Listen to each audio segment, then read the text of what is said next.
I don't scare easy, and I grew up camping, so I'm not the type to post about shadows and swear they were demons. I'm a father, mid-30s, the kind of person who overpacks first aid and argues about proper food storage. Last August, I took my family, my wife, our 15-year-old son, and our 9-year-old daughter to Blue Water Lake State Park in western New Mexico. It's about 30 miles west of Grants, not far off Interstate 40.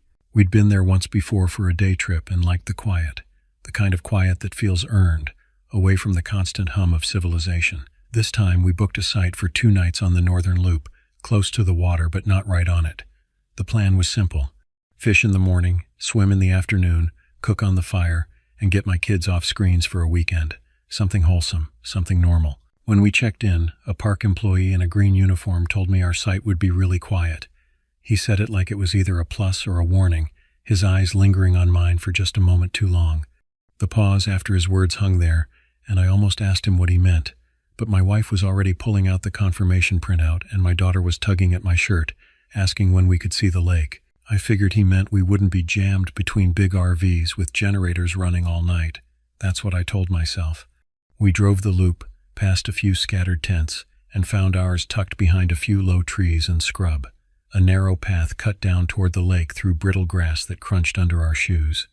You could see boats out on the water in the distance, small aluminum rigs with outboard motors and a couple of kayaks cutting lazy paths across the surface. The sky was a clear, endless blue, and it felt like every family should have a day like that. I'll say this up front: the place is beautiful in the daylight, almost aggressively beautiful, the kind of landscape that makes you forget cities exist.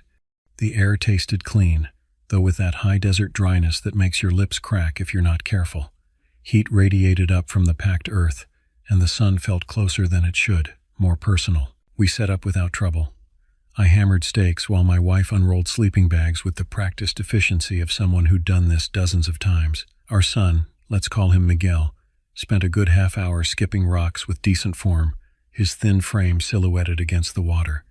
Our daughter, Sophia, collected chalky, sun-bleached stones along the trail and lined them up on a flat rock like a museum display, narrating their imagined histories in that way 9-year-olds do, where every object becomes precious. The smell out there is familiar if you've spent time in the southwest sage: dry dirt, hot sun mixed with something mineral and ancient. A raven flapped overhead once, its shadow passing over our tent, and that was the loudest thing we heard all afternoon. Even Miguel's rock skipping seemed muted, the splashes absorbed by the vastness of the lake and sky. There isn't much to complain about at Blue Water Lake when the sun is high.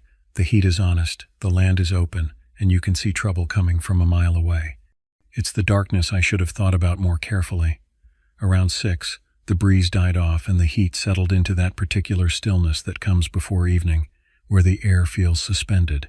We drove to the little store in Grants for ice and snacks, the kind of small convenience store with a handwritten sign and a bell that jingles when you open the door. The woman behind the counter smiled at Sophia when she picked out candy, but I noticed she didn't make eye contact with me. On the way back, we took NM 612 from the south, the road that angles in toward the park entrance through miles of nothing but scrub and telephone poles. The kids were quiet in the back, the way kids get when they're worn out from the sun and fresh air. I remember thinking I'd sleep like a rock, that deep camping sleep where your body remembers it's an animal and shuts down completely. We ate hot dogs and beans cooked over the fire, cleaned up, and were in the tent by 10:30. I set the cooler in the shade, stashed trash in the car with the doors locked, and latched the windows on the SUV. Routine stuff, the kind of evening ritual that feels safe because you've done it 100 times. I even joked with my wife about whether we'd see shooting stars, though neither of us stayed up long enough to look.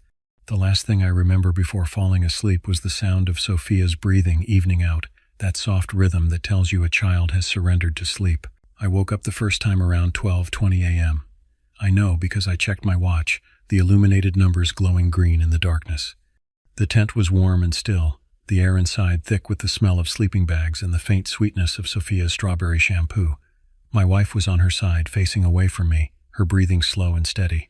On the other side of the tent, the kids had rolled toward each other in their bags and made a pile of limbs, the way siblings do even when they claim to hate sharing space. I lay there listening to the absolute quiet. No motor from the lake, no wheels on gravel, no distant voices. Just air and the slight rustle of nylon when I shifted position. The silence was so complete it felt like pressure against my eardrums. I've camped in remote places before the Rockies, the Cascades, even a week in Alaska where the darkness stretched for 20 hours, but this felt different.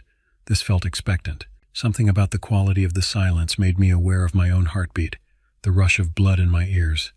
I told myself it was the altitude, or the heat still trapped in the tent, or just the strangeness of the first night in a new place. Your body needs time to adjust, to learn what sounds are normal. I fell asleep again without thinking much about it, though some part of me remained aware, hovering just below consciousness like I was waiting for something. The second time I woke, it was because something stepped close to the tent, not rustling. This was weight on dirt, the unmistakable compression of earth under something heavy. One step, then nothing, a pause that stretched too long. I held my breath and waited for the next one, my body going rigid. My heart knocked around for a few seconds, that immediate animal response before your mind catches up and tries to rationalize. I told myself it was a raccoon, or maybe one of the stray dogs that wander through parks sometimes. I've had bears push around cook boxes in Colorado, their huffing and snuffling so close I could smell them through the tent. I've had elk walk right through campsites in Utah, their hooves like drums on the hard ground. You learn when to intervene and when to let an animal pass. You learn the difference between curious and aggressive. I kept still and listened. Another step, slow, deliberate, like a person taking care not to make sound. Not the random wandering of an animal, but something methodical. The weight was wrong, too heavier than a dog, distributed differently than a deer. I sat up and unzipped the sleeping bag as quietly as I could, the sound of the zipper absurdly loud in the silence. My wife's hand found my leg in the dark, her fingers cold and tight. I could feel the question in her grip. I told her quietly it was probably nothing, that I was going to look, trying to keep my voice level and calm. I didn't want the kids to wake up to me crawling around in a panic. Fear is contagious, especially in the dark, especially in confined spaces. I grabbed the flashlight from my shoe where I always keep it, feeling the familiar weight of it in my palm. I took a breath, lifted the flap, and stepped out in my socks. The air outside felt wrong. It was warmer than it should be at 2 a.m. in August, close, a little stale, like air that had been breathed already. The stars were out but seemed dimmer than before, or maybe my eyes hadn't adjusted yet. I clicked on the light. The circle caught the nearest tree trunks, their bark pale and peeling. The beam swept across our picnic table, the cooler sitting beside it, an empty space above the dirt where moths should have been swarming. I traced the beam in a slow half circle, my thumb resting on the button, ready to turn it off if I needed to hide. The light hit something standing by the tree line. It looked like my son. Every detail screamed familiarity. He was 25 feet away, just past the edge of our sight where the ground drops toward the trail to the water. The face, the hair, the height. The way he stood with his weight slightly on one leg, that teenage slouch I was always telling him to correct. It was close enough that my brain filled in the details automatically and said, "That's your kid. He's sleepwalking. Go get him." Except behind me, inside the tent, I could hear Miguel's steady breathing, and I could see two shapes pressed against the nylon, both kids exactly where they should be. The math didn't work, but my eyes kept insisting, kept trying to make sense of something that wore my son's body like borrowed clothes. I raised the light higher on purpose, straight into the face. Miguel has a small scar on his right eyebrow from a skateboard fall 3 years ago, a thin white line he's self-conscious about. The thing had it too, but not exactly. It was too centered, too symmetrical, like a copy made from a description rather than from life. The skin around it looked stretched, pulled too tight over the bones beneath. The texture was wrong, too smooth, almost waxy in the beam of the flashlight. And it blinked. If you want to know what reset my thinking from sleep mode to full danger, it was the blink. The eyelids moved up instead of down. Bottom to top, smooth, with no eyelash flutter, no reflex squint, no moisture. Just this mechanical lift of skin that revealed the whites of the eyes too white, too clean, like fresh paper. The mouth was slightly open, and every few seconds it opened wider without the jaw hinging the way it should. The movement was wrong, too smooth, like watching something melt and reform. The light didn't make it squint. People flinch when a bright light goes in their eyes at night. It's involuntary, protective, human. This didn't. It just stood there, absorbing the light, the pupils not contracting, the face not moving except for that awful mouth opening and closing. "Miguel," I said, testing the name in a level voice. Not loud, not a challenge, just his name. The word felt strange in my mouth, like I was calling to something I knew wasn't him but couldn't name. Nothing. No response, no acknowledgement. The face didn't change expression. I took a small step to my right to angle the beam, to see if it would track me, to see if it had normal reflexes. It rotated toward me, slow, mechanically smooth, like someone learning how to move shoulders. The arms hung straight, too straight, fingertips not curling the way human hands do at rest. The posture was wrong in a way I couldn't articulate, too perfect, too still, like a mannequin or a photograph. Nothing about it suggested warmth or blood or breath. I picked up a rock from the ground because I needed the world to act like the world. I needed cause and effect, action and reaction. I lobbed it into the dirt near its feet, not hard enough to hurt, just hard enough to provoke a response. The rock bounced and skittered across the packed earth, the sound sharp in the quiet. It didn't react. Not a flinch, not a glance down, not a single muscle twitch. It just kept staring at me with those wrong eyes and that hanging open mouth. That's when fear flattened everything. I don't mean panic. I mean clarity with an edge. The way time seems to slow and sharpen when your brain realizes you're in actual danger. My arms prickled with goose flesh despite the heat. My hearing became acute. I could hear the blood rushing in my ears, the faint sound of my wife's breathing from inside the tent, the absence of normal night sounds. No crickets, no breeze, nothing. I remembered there's a knife in the cookbox, a hatchet in the SUV, a whistle snapped to my backpack. None of those things mattered against something I couldn't categorize, something that stood outside the normal rules. What do you do when confronted with something that wears a familiar face, but moves like something learning to be human? You need to leave, I said, because that's what came out. My voice sounded thin and strange, absorbed by the air. The thing's head tilted slightly, and for a moment I thought it was mimicking confusion. Then it took a step. The knee lifted too high, like it was stepping over something that wasn't there. The foot came down carefully, testing the ground, and then the weight shifted forward in a movement that was almost right but fundamentally wrong. Another step, same odd motion, like watching someone operate a body from the inside for the first time. Then it moved. 1 second it was slow and deliberate, and the next it ran into the trees in a straight line so fast I lost it at the edge of my light. No build-up, no acceleration, no panting or sound of exertion, just gone. The only sound was brush moving apart and then snapping back together. Then everything was still again, more still than before, like the night was holding its breath. I stood there until my arms shook from holding the flashlight up, the beam wavering across empty space. I counted to 60 in my head, then did it again, straining to hear any sound of movement or breathing. Nothing came back. I turned off the light to save the battery, and because I suddenly didn't want to see what else might be out there, waiting at the edge of the beam. Going back inside, the tent felt like crawling into a trap, but staying outside felt worse. I zipped the flap carefully, my hands shaking, and sat down on my sleeping bag. My wife whispered, "What?" I told her I saw someone at the tree line and that I probably scared them off and that we'd pack at first light. I felt her hand grip my arm hard enough to hurt. I know what people will say. Wake the kids, get in the car, leave immediately. I thought about it. The problem is it takes time to get 2 kids into a vehicle when they're asleep and confused. You have to explain without causing panic, find shoes in the dark, zip bags, collapse the tent. And the distance between the tent and the car felt like an exposed path, 40 feet of open ground. If that thing was still nearby, if it was watching, the safest place for the next few hours was a zipped tent with the 4 of us together and me awake. So I sat there, light in my hand, and I watched the seam of the door until the gray of morning showed through the nylon. I never heard another step, but I swear I felt watched. That pressure of being observed, of being measured. My wife stayed awake too, I could tell from her breathing, from the tension in her body beside mine. We didn't speak, we just waited for the sun. The gray light of dawn was the most beautiful thing I'd ever seen. That gradual shift from black to blue to pale gray, the way shapes emerged from shadow and became ordinary again. Trees were just trees. Dirt was just dirt, but my body felt wrong, adrenaline sick and hollow, muscles cramping from hours of frozen stillness. We didn't talk much while we packed. That's not bravado. That's focus. That's 2 parents operating on the same frequency of fear and determination. My wife rolled sleeping bags with mechanical efficiency while I took down poles. Every sound made me turn a bird call, the rustle of something small in the brush, even the wind picking up with the sunrise. I told the kids we were leaving early to beat heat in crowds, trying to keep my voice light. There was no argument. Miguel moved slower than usual, like he'd been hit with a heavy workout the day before, his movements stiff and deliberate. He kept looking at the trees with a blank expression I couldn't read. Sophia, who almost always hums when she's happy, was quiet in a way that worried me more than questions would have.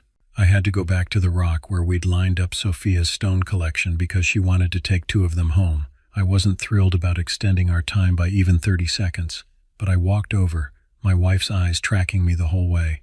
Standing there, bent down to pick up the smooth stones Sophia had chosen, I realized why the hair on my arms lifted again. There were 2 sets of footprints in the powdery dirt at the edge of camp. Mine from the night I could tell by the pattern of my boot, the weight distribution, and another set that matched Miguel's shoe tread closely, but not perfectly. The spacing was off, longer than a 15-year-old's natural stride. The toe-off marks were too shallow for the length of stride, like something mimicking walking without understanding the mechanics of human movement. I crouched down and measured 1 print with my hand. The detail was extraordinary. You could see the pattern of wear on the sole, the small nick in the left shoe from when Miguel had kicked a curb. But the depth was wrong. Too light in some places, too heavy in others, like a map of footprints rather than the actual thing. I looked at the trees and saw nothing but morning light filtering through branches, but I felt that presence again, that weight of observation. I grabbed the stones and walked back quickly, not quite running but close. We had everything in the car in less than 10 minutes. The kids were buckled in the back, my wife in the passenger seat with her hands gripping her knees. I was just turning the key when Miguel said, "Dad." His voice had a flatness I don't hear often. Not fear, not even emotion, just this hollow quality that made my stomach drop. He was looking toward the same trees. Past the trunks, standing half in shadow where the morning light hadn't quite reached, was the face again.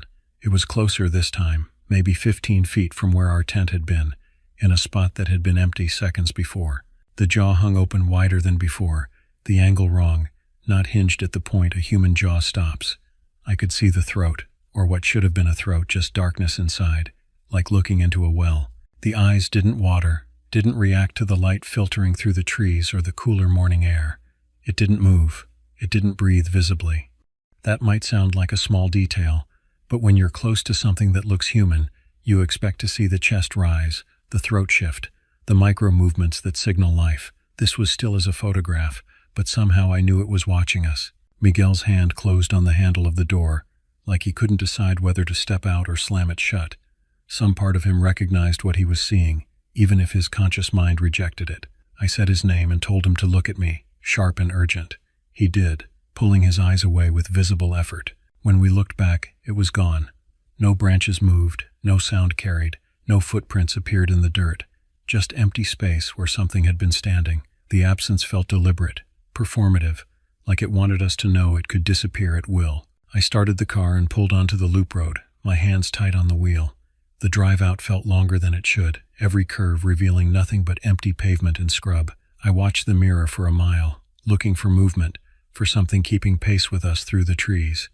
There was nothing behind us but a strip of gray asphalt and bright morning sunlight, but I couldn't shake the feeling we were being watched until we hit the main road. My wife's hands were braced on her knees, knuckles white. She didn't say a word until we hit the junction for Interstate 40. Then she said, "We're not going back there." Not a question, a statement of fact. I agreed without hesitation. Sophia said, "Was that thing Miguel?" From the back seat, her voice small and confused. My wife and I exchanged a look. I didn't want to lie, but I didn't know how to explain what I'd seen in terms a 9-year-old could process. "No, baby," my wife said. "That was something else, something that didn't belong there." "Why did it look like him?" Sophia pressed. "I don't know," I said, which was the truth. Miguel stayed quiet, staring out the window, his reflection pale in the glass. We passed the exit for the El Moro area and the signs for Gallup and Grants. The landscape opened up, the claustrophobia of the trees giving way to the broad sweep of desert. The kids were both looking out opposite windows like they were expecting to see something keeping pace with us over the scrub, matching our speed, following us home. We stopped for gas in Grants at a combination gas station and small store, one of those places that feels frozen in time. I went inside for coffee and to breathe in conditioned air for a minute, to feel fluorescent lights and hear the hum of refrigerators, normal sounds from the normal world. The clerk was an older man with a gray mustache and weathered skin that spoke of decades under the desert sun. He glanced out at my SUV, at the cooler tied down and the rolled tent visible through the glass. "Camping?" he asked. "Yeah," I said. "Blue water." He nodded once and said, Good fishing sometimes. Not when you leave at dawn, I said, trying to make light of it. My voice sounded thin, even to my own ears. I added, because I needed to say it, because keeping it inside felt like poison. We were in the northern loop, quiet spot. He looked at me for a second like he recognized something he'd seen before. His expression shifted from casual to something more careful. That side gets weird, he said finally, the word hanging in the air between us. You all right? We're fine, I said. I stopped because I didn't know how to finish that sentence. We just saw something that shouldn't exist. We just encountered something wearing my son's face. None of it sounded real in the harsh fluorescent light. He reached under the counter and pulled out a pack of coffee stirrers and set them down, maybe just for something to do with his hands. When he looked up at me again, his eyes were serious. "Couple years back," he said. "Lower now. Fisherman packed up in the middle of the night. Left his gear, his food, everything. Came in here at dawn swearing he saw himself standing by the trees. Kept saying the eyes were wrong. Said they blinked wrong. My blood went cold, no. I felt my chest tighten, my breathing go shallow. What do you mean, blinked wrong? He couldn't explain it right. Just said it was backwards, or inside out, or something. Kept touching his own face like he needed to make sure he was still himself." The clerk paused. "Folks around here talk about things they don't want to give power to by naming. You might hear them say other words, but I don't use them. I can't tell you what you saw, but you did the right thing leaving." "What happened to the fisherman?" I asked. "Moved away. Didn't come back." He rang up the coffee. "Some places are older than us. Some things were here first. We're just passing through their territory, and mostly they don't care. But sometimes." He trailed off, shaking his head. I didn't correct him or ask for his version. I paid and walked back to the car, the coffee hot in my hand but my fingers still cold. My wife met my eyes in that brief moment parents have when they speak without saying words, when you communicate fear and determination and love all at once. I told the kids we'd get breakfast in an hour and that they could pick any place they wanted. Sophia asked if we were going to camp somewhere else. I said, "Not today, maybe not for a while." We got home early in the afternoon and unloaded fast, almost frantically. The normalcy of our neighborhood, the mailbox, the familiar houses, the sound of a lawnmower felt overwhelming in its ordinariness. How could this world exist alongside what we'd seen? How could both be real? The tent stayed in the garage for a week because I couldn't bring myself to set it up in the yard and wash it down. Every time I looked at it, I remembered the sound of footsteps in the dirt, the wrongness of that face in my flashlight beam. Little things set me off those first few days. A jacket hanging on a door that looked, for just a second, like someone standing there. My son taking a few seconds too long to answer when I called his name from another room, those seconds stretching into eternity before I heard his voice. The way shadows fell in the hallway at night. The sound of footsteps on the stairs that stopped and started with odd rhythm. My brain kept replaying the eyelids, moving the wrong direction, that smooth, mechanical lift from bottom to top. I'd be doing something normal, washing dishes, reading a report, driving, and the image would flash across my mind with perfect clarity. The stretched skin around the copied scar, the two white eyes, the jaw opening too wide. I tried to find an explanation I could live with. A person messing with us, but why? And how did they disappear so completely? Drugs, but I hadn't smelled anything, and the movements were too purposeful. A mask, but masks don't move like that, don't blink like that, don't run like that. The speed from motionless to gone, and the absence of normal reflexes, wrecked those theories. Some nights I'd lie awake running through the logic, trying to find the crack in my perception that would let reality back in. Maybe I'd been half asleep. Maybe my mind had filled in details that weren't there. Maybe the stress of work and family had created a hallucination so vivid it felt real. But then I'd remember my wife had been awake too. Miguel had seen it. The footprints had been there in the dirt, physical and measurable. Miguel changed after that trip. Nothing dramatic, nothing that would show up on a report card. But I noticed. He started checking the windows at night before bed, making sure they were locked. He began sleeping with his door cracked open so the hall light came through. He stopped wanting to go anywhere isolated when his friends suggested hiking or camping. He always had an excuse. One night about 2 weeks after we got back, I found him in the kitchen at 2 a.m., just standing there in the dark. "Couldn't sleep," he said when I turned on the light. His eyes looked haunted, older than 15. "Do you want to talk about what we saw?" I asked. He shook his head. Then, after a long pause, "Do you think it's still there?" "I don't know," I said, which was honest. "But it's not here. It's not following us." "How do you know?" I didn't have an answer for that.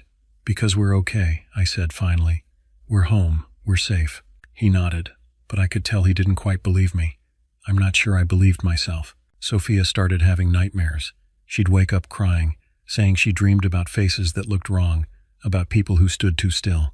My wife would hold her, and I'd sit on the edge of the bed, and we'd wait for her breathing to even out. We never talked about Blue Water Lake in front of the kids, but they knew. They'd lived through it too. My wife and I agreed on that in the car without saying it, that silent communication that comes from years together. We haven't been back to Blue Water Lake. We still camp, but not there, and not near that kind of tree line, isolated, dense, the kind where you can't see past the first row of trunks. We choose sites closer to ranger stations now, places with families nearby, lots of noise and light. I don't keep this to myself in some mystical way. When friends talk about camping in New Mexico, I tell them to pick other sites and other parks. If they insist on Blue Water Lake, I tell them to choose a spot closer to other families, preferably on the southern loop. I tell them to leave if anything feels off, even if it's just one wrong step in the dirt at 2 a.m. Most people laugh it off, think I'm being paranoid or trying to scare them. But occasionally someone hears something in my voice and takes me seriously. They nod slowly and ask what I saw. I tell them, plain and simple, without embellishment. A face that looked like my son but wasn't. Movement that wasn't human. Eyes that blinked the wrong way. They usually go quiet after that. I've done research since then, carefully, not wanting to fall down conspiracy rabbit holes, but needing to know if anyone else had seen what we saw. You find things if you look forum posts from people who swear they encountered something similar, archived news articles about abandoned campsites, vague references in local history to places where people avoid camping even when the spot looks perfect. There's a thread that runs through a lot of the accounts. The mimic quality, the way these things, whatever they are, wear familiar faces, like they're trying to understand us by copying our shapes, but they don't quite get it right. The mechanics are wrong. The soul is missing. It's uncanny valley made flesh, or whatever passes for flesh. Every August, when the nights hold heat later than they should and air sits heavy after midnight, I remember the quiet of that campsite, the beam of light, the face at the tree line that blinked from the bottom up, the sound of footsteps that were too deliberate, too measured, the speed of something moving between stillness and motion without the transition. I don't know what to call it beyond what locals call it, those who've been in the area long enough to know there are things that don't have proper names. I'm not interested in chasing it or proving anything. I don't want to go back and gather evidence. I don't want photographs or recordings. I wanted a simple weekend away with my family, and I got a clear line I won't cross again. The thing is, life goes on. We camp in other places, make new memories, watch the kids grow. Miguel is starting to think about college now. Sophia is into basketball, all elbows and energy. My wife and I plan trips, shorter ones, safer ones. We grill in the backyard and tell ourselves this is enough. And mostly, it is. But sometimes, late at night when everyone else is asleep, I think about that moment when the thing ran into the trees. The impossible speed, the way it moved in a straight line like physics didn't apply. I think about what it wanted, why it was there, what would have happened if I'd stepped closer or called out to it differently. I think about the footprints in the dirt that matched my son's shoes but weren't made by his weight. I think about the way it studied me, head tilted, learning. I think about all the people who've camped in that spot since, all the families who've set up their tents in that quiet site on the northern loop. I wonder if they've seen anything. I wonder if it's still there, waiting at the edge of the light, practicing its human movements, getting better at the mimicry. The park is still open. People still camp there. The reviews online are mostly good, beautiful sunsets, great fishing, peaceful nights. A few mention feeling watched, or hearing footsteps, or seeing shadows that move wrong. But those are easy to dismiss. Every isolated place has stories. Every dark stretch of forest generates fear. What I know for certain is this. There are things that live in the spaces we don't control, in the wild places we visit but don't truly understand. Most of the time we pass through without incident. We take our pictures, cook our meals, and go home with nothing but good memories. But sometimes, rarely, we encounter something that reminds us we're not the only ones out there. If you camp at Blue Water Lake on the northern loop, and you wake to heavy steps and a shape at the edge of your site that looks like someone you know, don't talk to it. Don't try to get a closer look. Don't test it or challenge it. Wake your family, be calm, and leave in the morning. Don't run, that might trigger something, but don't stay either. That's not fear talking. That's respect for something that was there before we were and doesn't care if we believe in it. That's acknowledgement that the world is bigger and stranger than we like to admit. That's a father protecting his family the only way he knows how, by sharing what he learned so others don't have to learn it themselves. I still have the stones Sophia picked up that morning, the ones I retrieved while standing over those wrong footprints. They sit on a shelf in my garage, ordinary rocks from an ordinary place. Sometimes I pick one up and feel the weight of it, solid and real. I remind myself that what happened was real too, that I'm not crazy, that my family saw what I saw.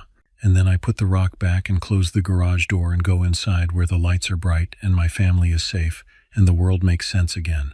Until the next August, when the heat sits heavy after midnight and I remember the quiet and the light and the face that blinked wrong. We survived. We learned. We left. That's all you can do sometimes. Learn where the lines are and don't cross them. Know when you're in a place that doesn't belong to you and respect what was there first. And if something stands at the edge of your campsite wearing a face you recognize but don't quite believe, trust your instincts and leave. Because some things don't have explanations. Some experiences don't fit into the world we've built with science and reason and comfortable certainties, and that's okay. You don't have to understand everything.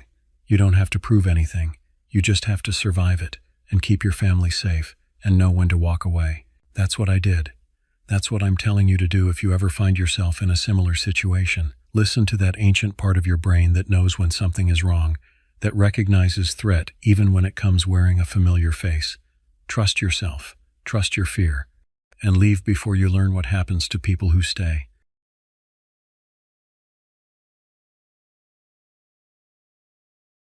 I work for U.S. Border Patrol, which raises questions when I mention Monument Valley. Most people associate my agency with the southern border, the desert sprawl of Texas and California. But last July, I found myself in Kayenta, Arizona, on what started as a routine break that morphed into a training attachment with Navajo Nation Police. We were running traffic interdiction drills and coordination exercises, the kind of interagency work that keeps communication channels open and procedures aligned. I'd driven U.S. Route 163 between Kayenta and Oljato Monument Valley dozens of times by that point. I could navigate it half asleep, listing every pullout, cattle guard, and scenic overlook without consulting a map. The highway has a rhythm to it. Long straightaways where the mittens rise from the desert floor like monuments to geology itself, punctuated by gentle curves that feel almost apologetic for interrupting the view. Summer driving suited me best. Tourist traffic thinned during the brutal afternoon hours when temperatures climbed past 100 degrees. Most visitors retreated to air-conditioned hotels or restaurants, leaving the highway open for those of us who had business to conduct. That particular afternoon started without ceremony. I topped off my fuel tank at the large station on the north edge of Kayenta around 2:30. The sun hammered down with the kind of intensity that makes asphalt shimmer and mirages dance on the horizon.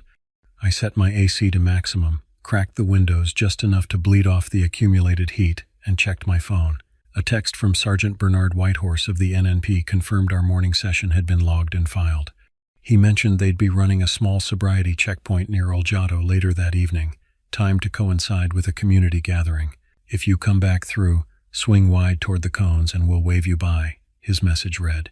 Standard courtesy between law enforcement. I typed back a quick acknowledgement, pocketed my phone, and pulled out onto the highway. The road north leaves Kayenta with an ease that always helped me decompress. The town falls away quickly, replaced by the vast openness that defines this part of Arizona. Red rock formations rose in the distance, their shadows sharp against the brilliant sky.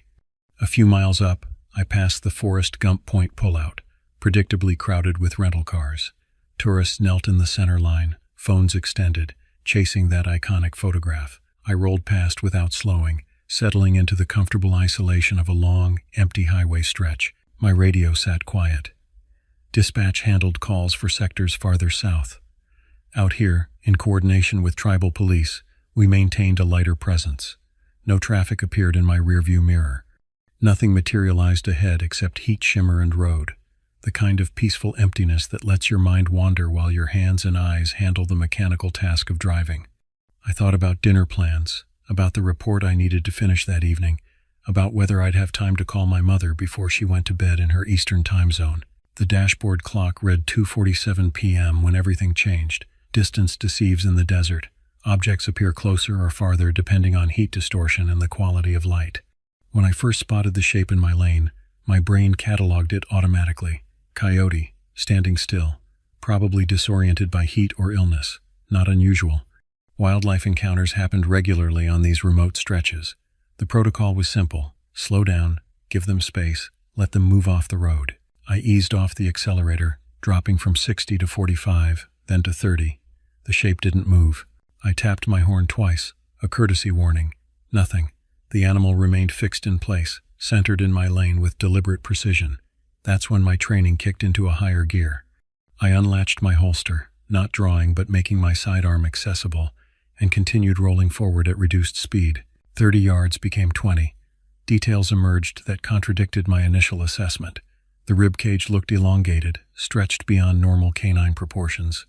The hips sat at an angle that seemed anatomically wrong, rotated off their natural axis.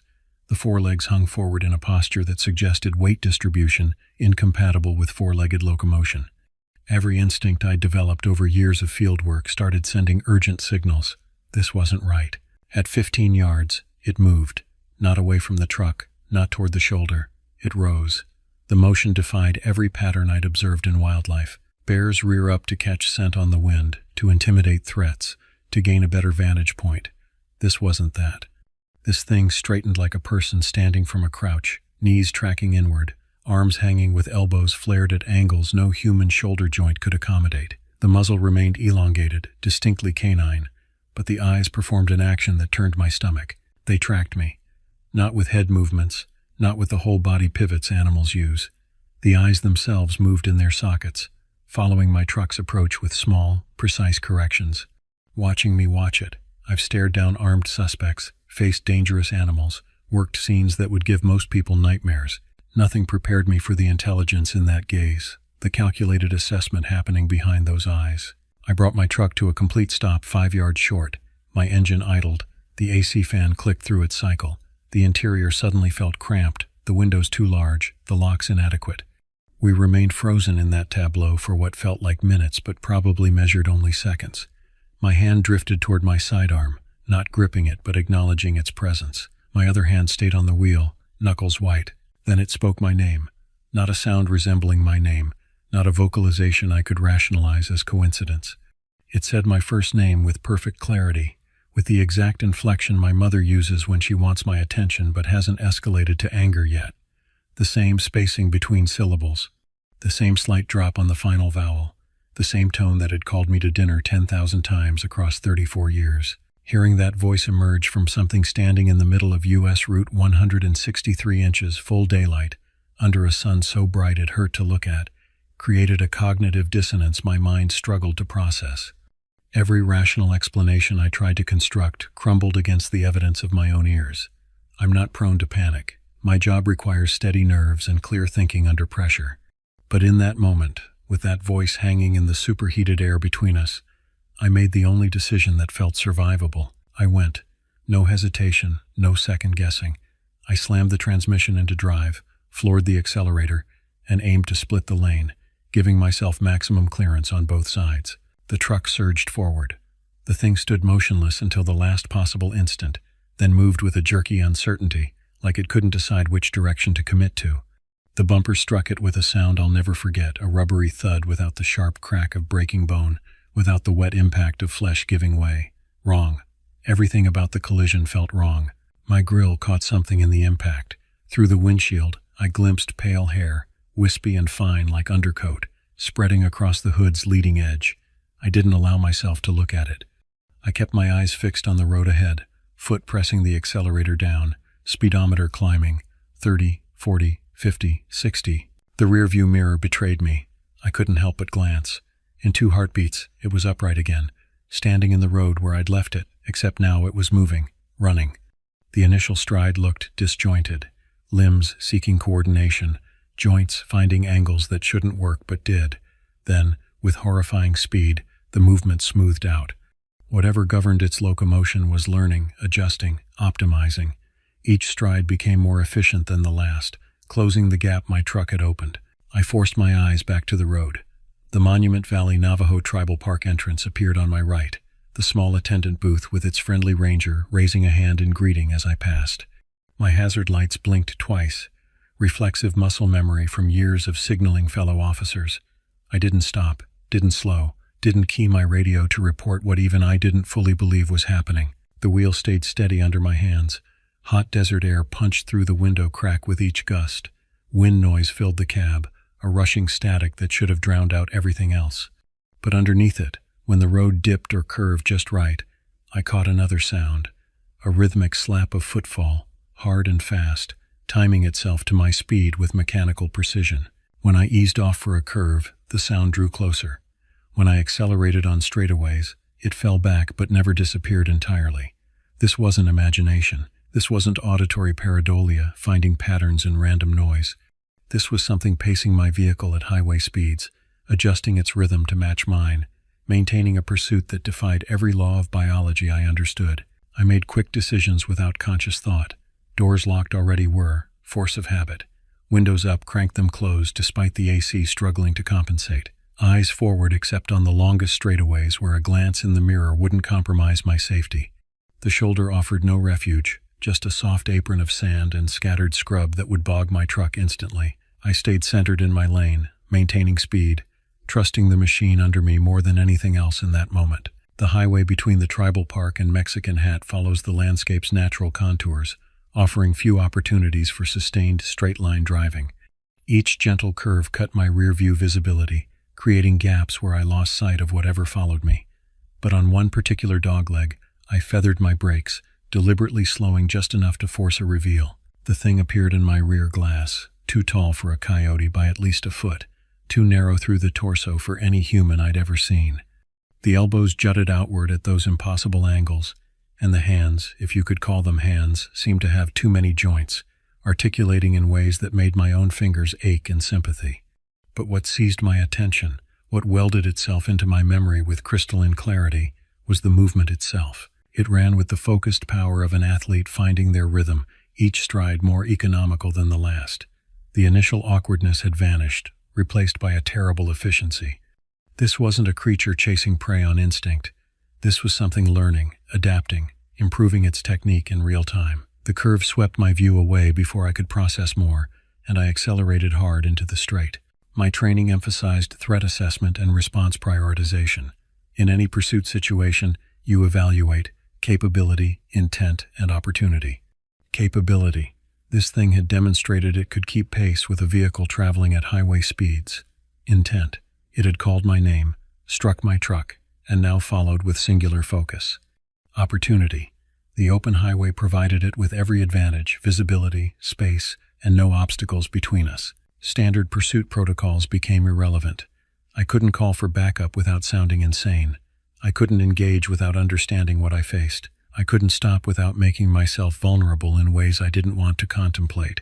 The only rational option was to keep moving, maintain distance, and reach a populated area where witnesses and support would be available. The San Juan River Valley announced itself through a change in elevation, the highway descending like a gentle ramp toward lower ground. Mexican Hat waited at the bottom, a small cluster of buildings and businesses that suddenly represented safety in a way I'd never appreciated before.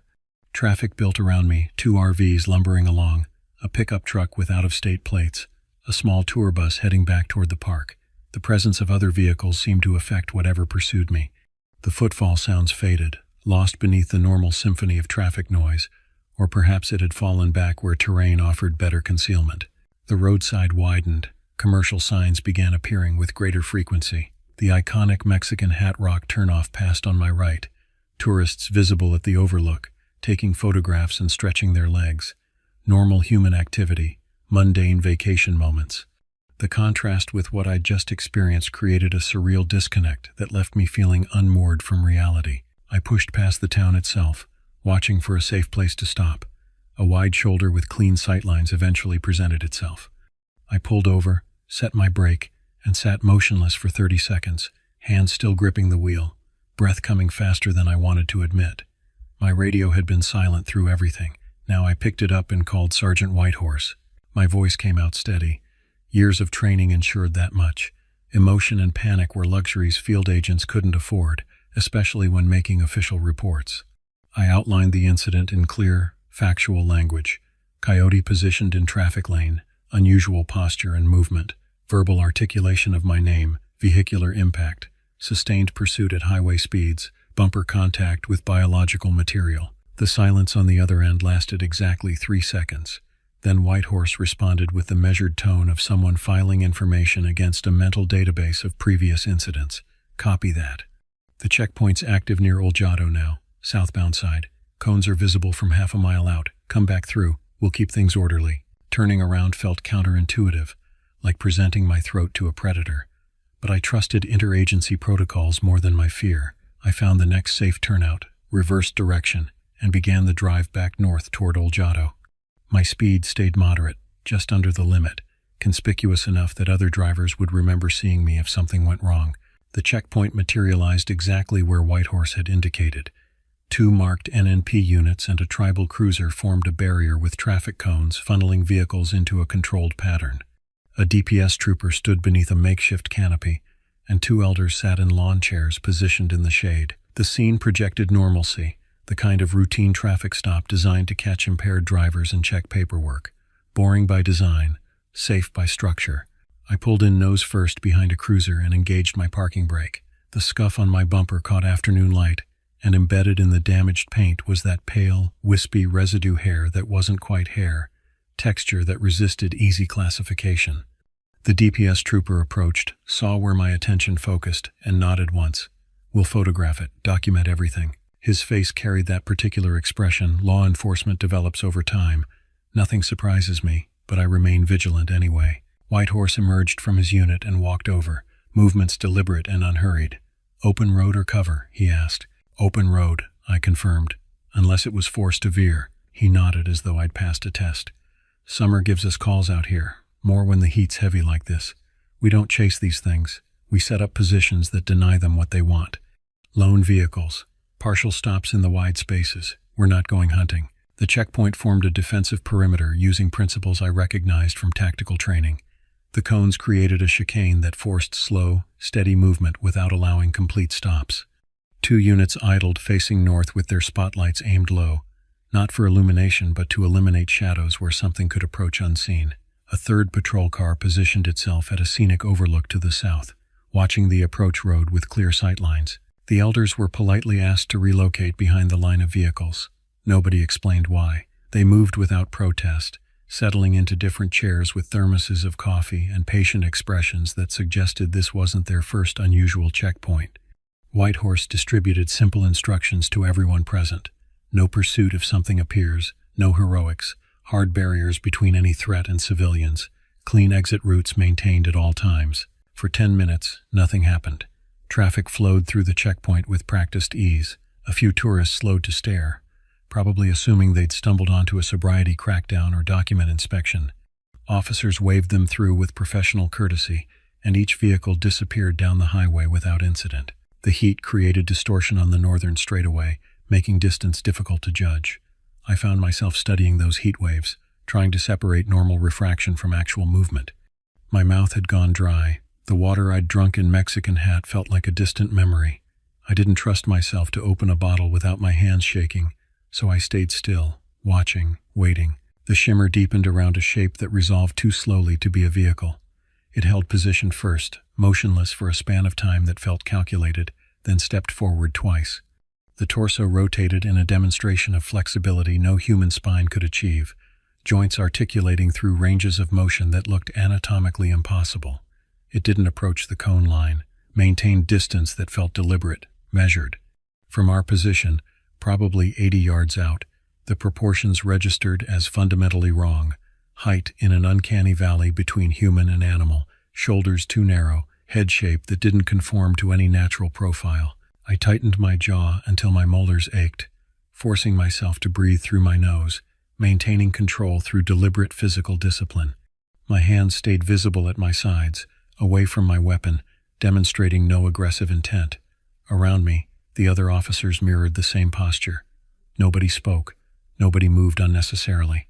A tour bus entered the checkpoint from the south, the driver following hand signals with professional precision.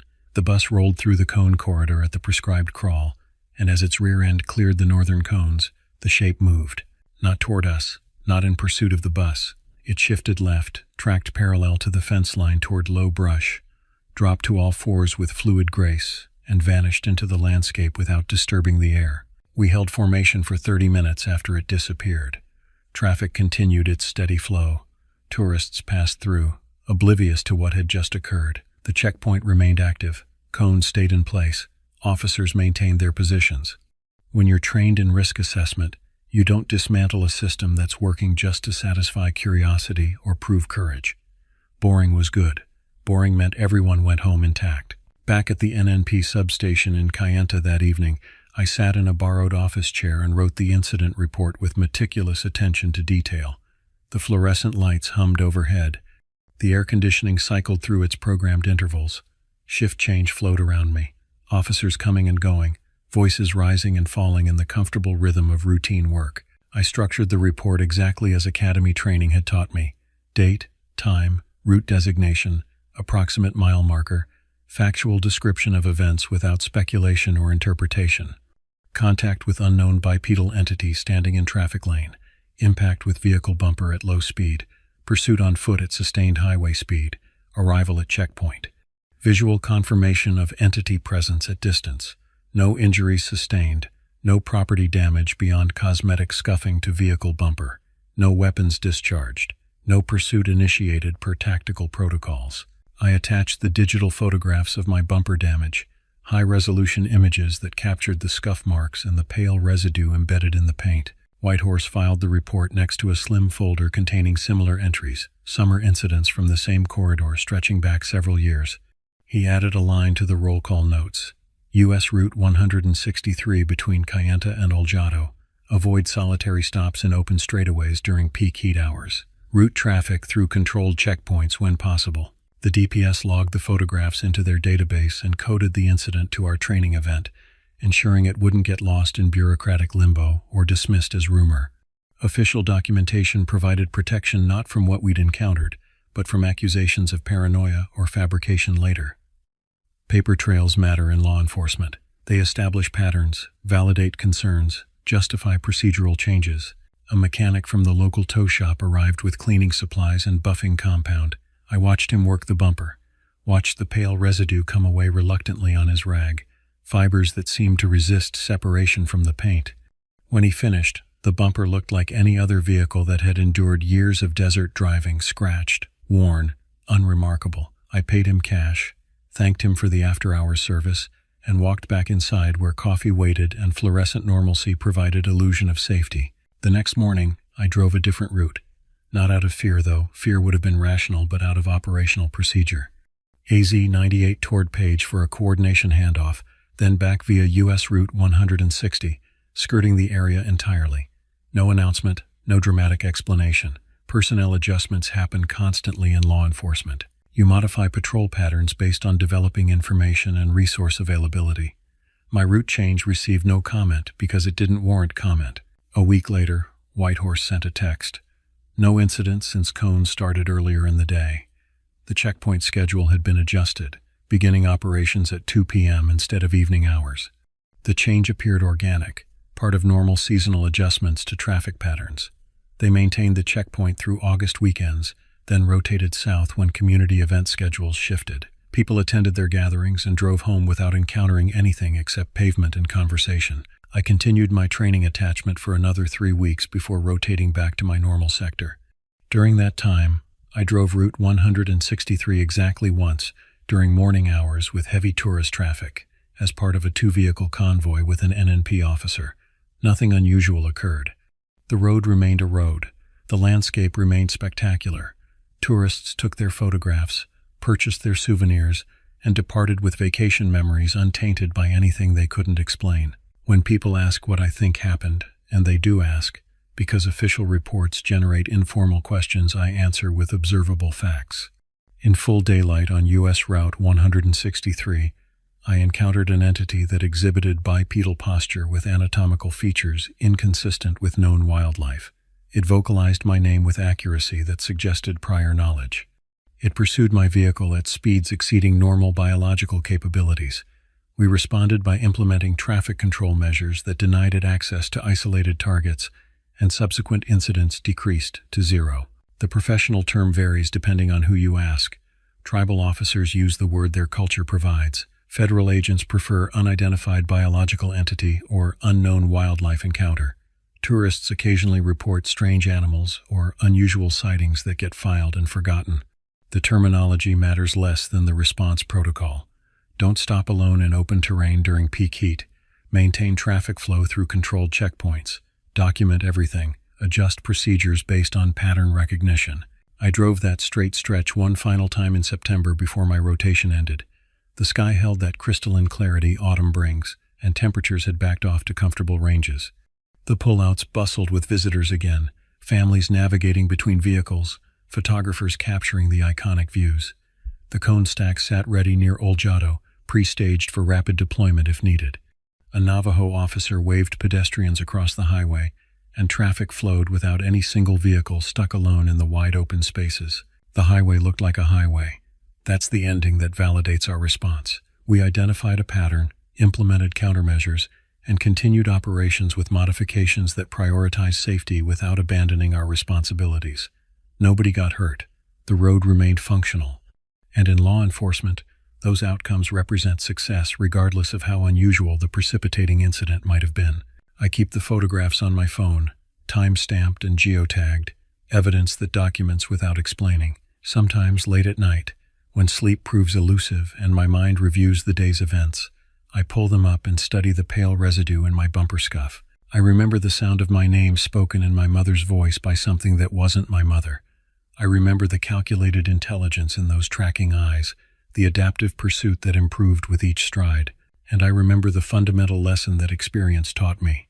Some phenomena exist outside our current frameworks of understanding, and the appropriate response isn't denial or reckless investigation but pragmatic adaptation.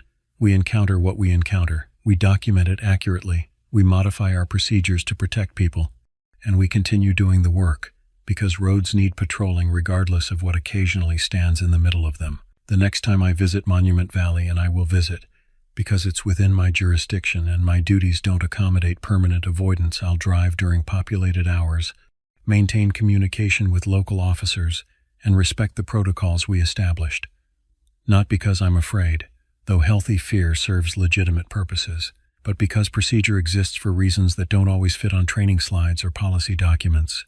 Out here, where desert meets sky and vistas that humble human perspective, we've learned to share the landscape with things that predate our presence and will persist after we're gone. The accommodation isn't comfortable, it isn't neat, but it works, and in my line of work, that's the standard that matters most.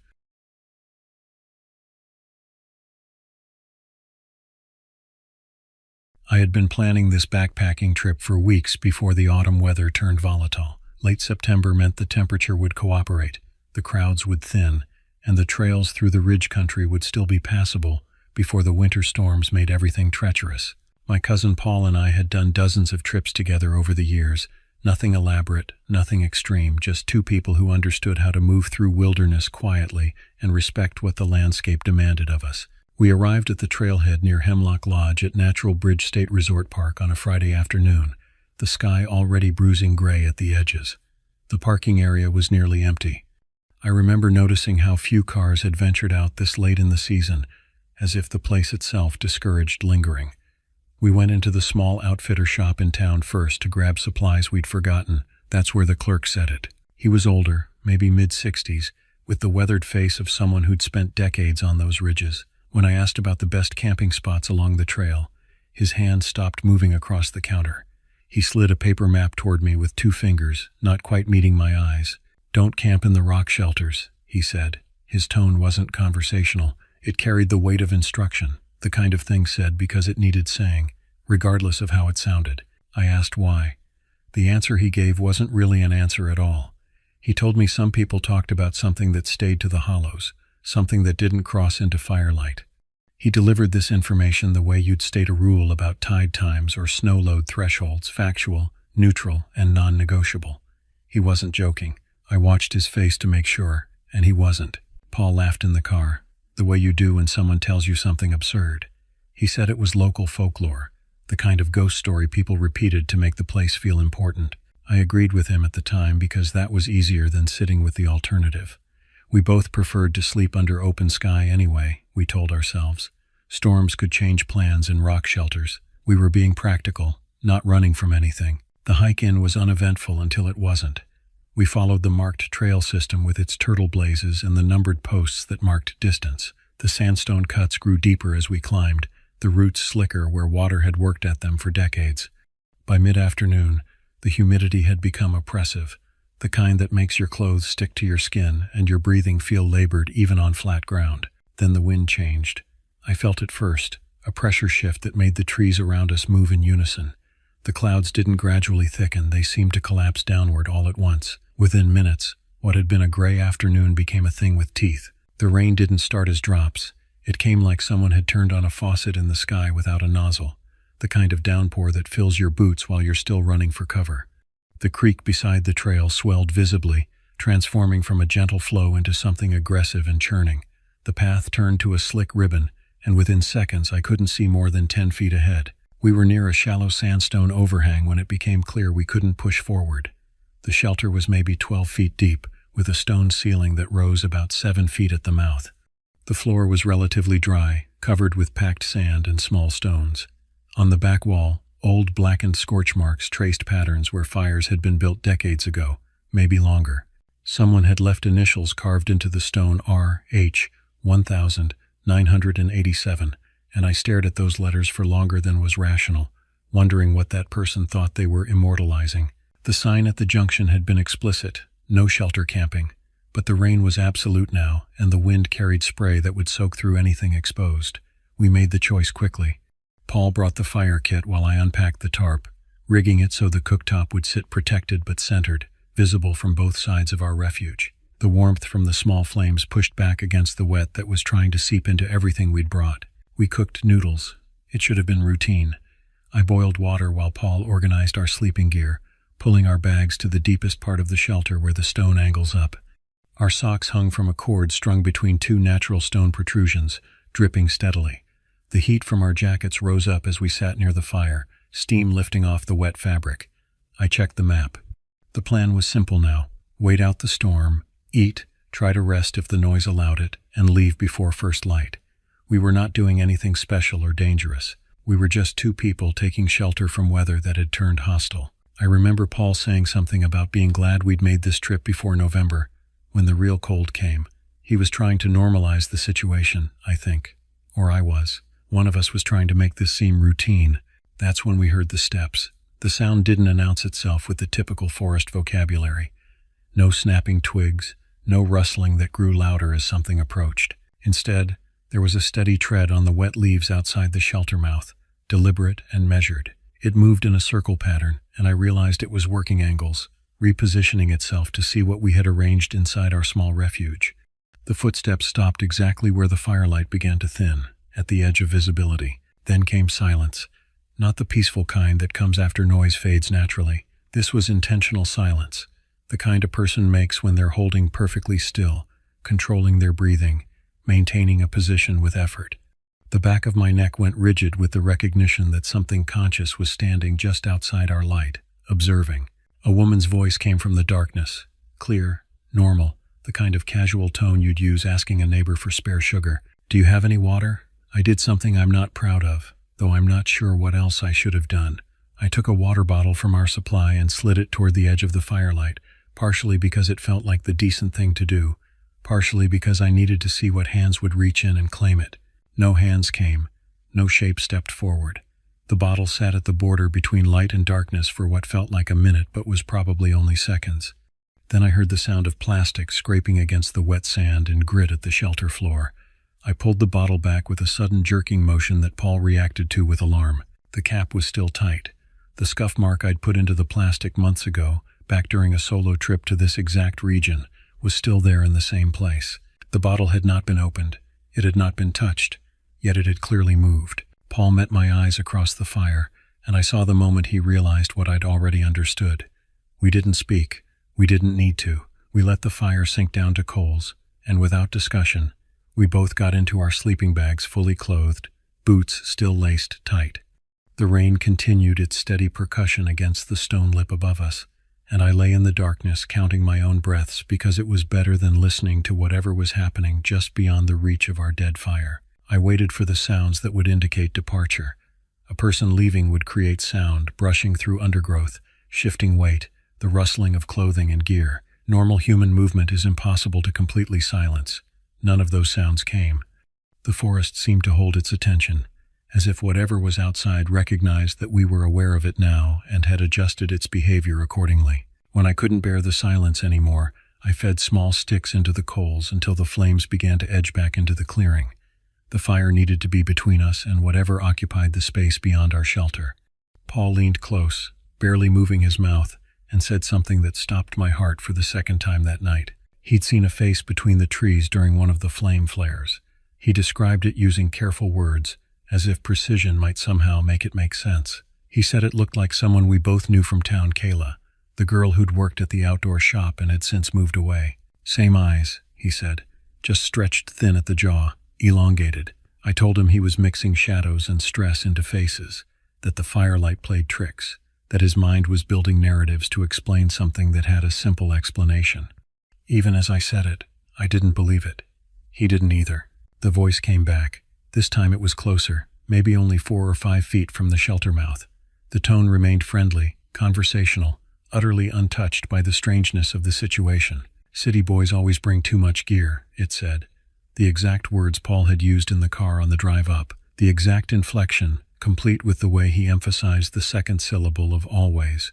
The same tone that carried a hint of judgment wrapped in camaraderie. Paul sat up sharply. "Who's there?" he called out. His voice cracked on the second word. Leaves shifted in response. Something moved away from the shelter mouth, but not far.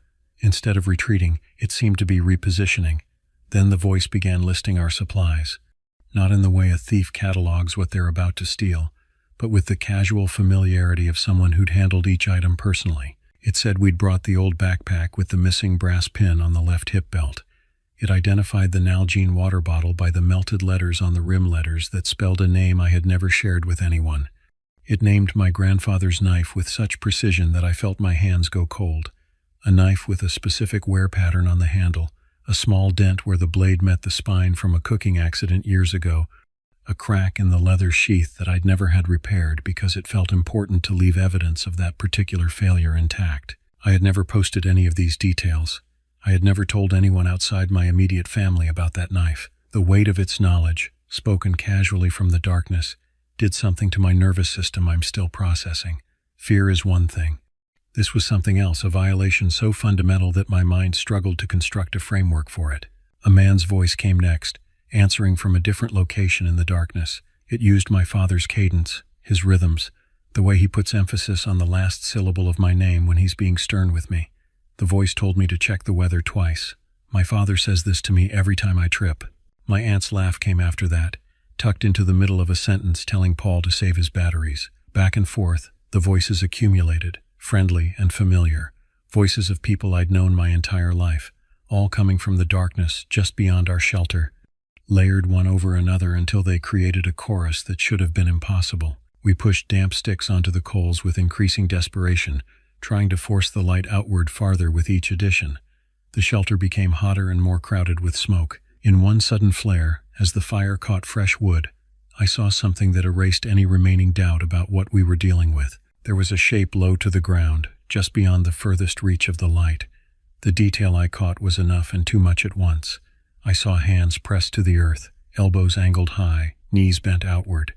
It held this position with the precision of an athlete, but there was something deeply wrong about the geometry of it.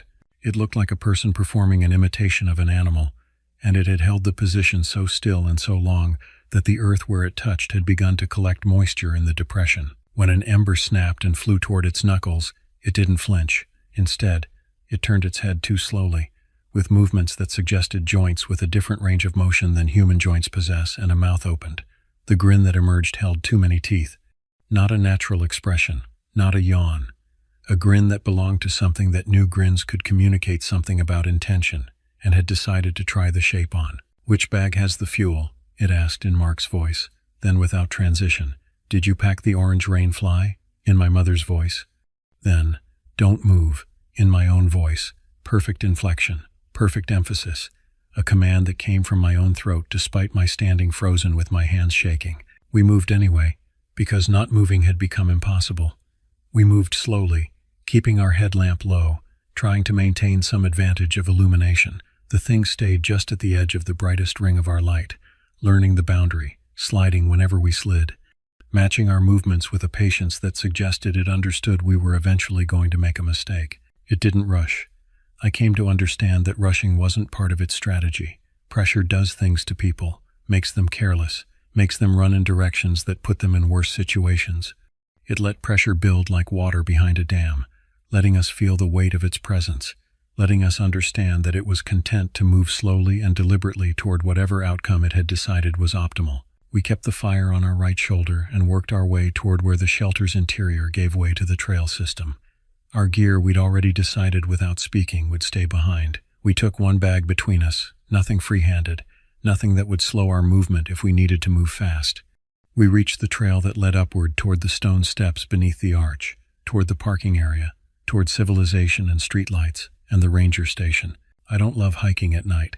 The experience of moving through darkness on an unfamiliar path, trusting only to the small circle of light your headlamp creates, triggers something ancient in human consciousness. But that night, ascending wet stone steps with something behind us that moved with deliberate purpose, night hiking became the preferable option. The steps were steep, worn smooth by decades of feet. Water had collected in the crevices where the stone pieces met each other. Our boots slipped continuously despite our attempts to find purchase on the ridges. The climb hurt in the specific way that adrenaline masks initially but promises to make you pay for later. My calves burned. My thighs trembled with each step upward. The shape followed at an even walking pace, tall when it stood upright, dropping to hands and feet to cover ground faster at the switchbacks. Every time our headlamp angled away to check the path ahead, it claimed another half-stride of distance. When we stopped briefly at a junction marker to confirm our direction, I heard it exhale, a sound somewhere between a breath and a hiss, from a place that felt too close.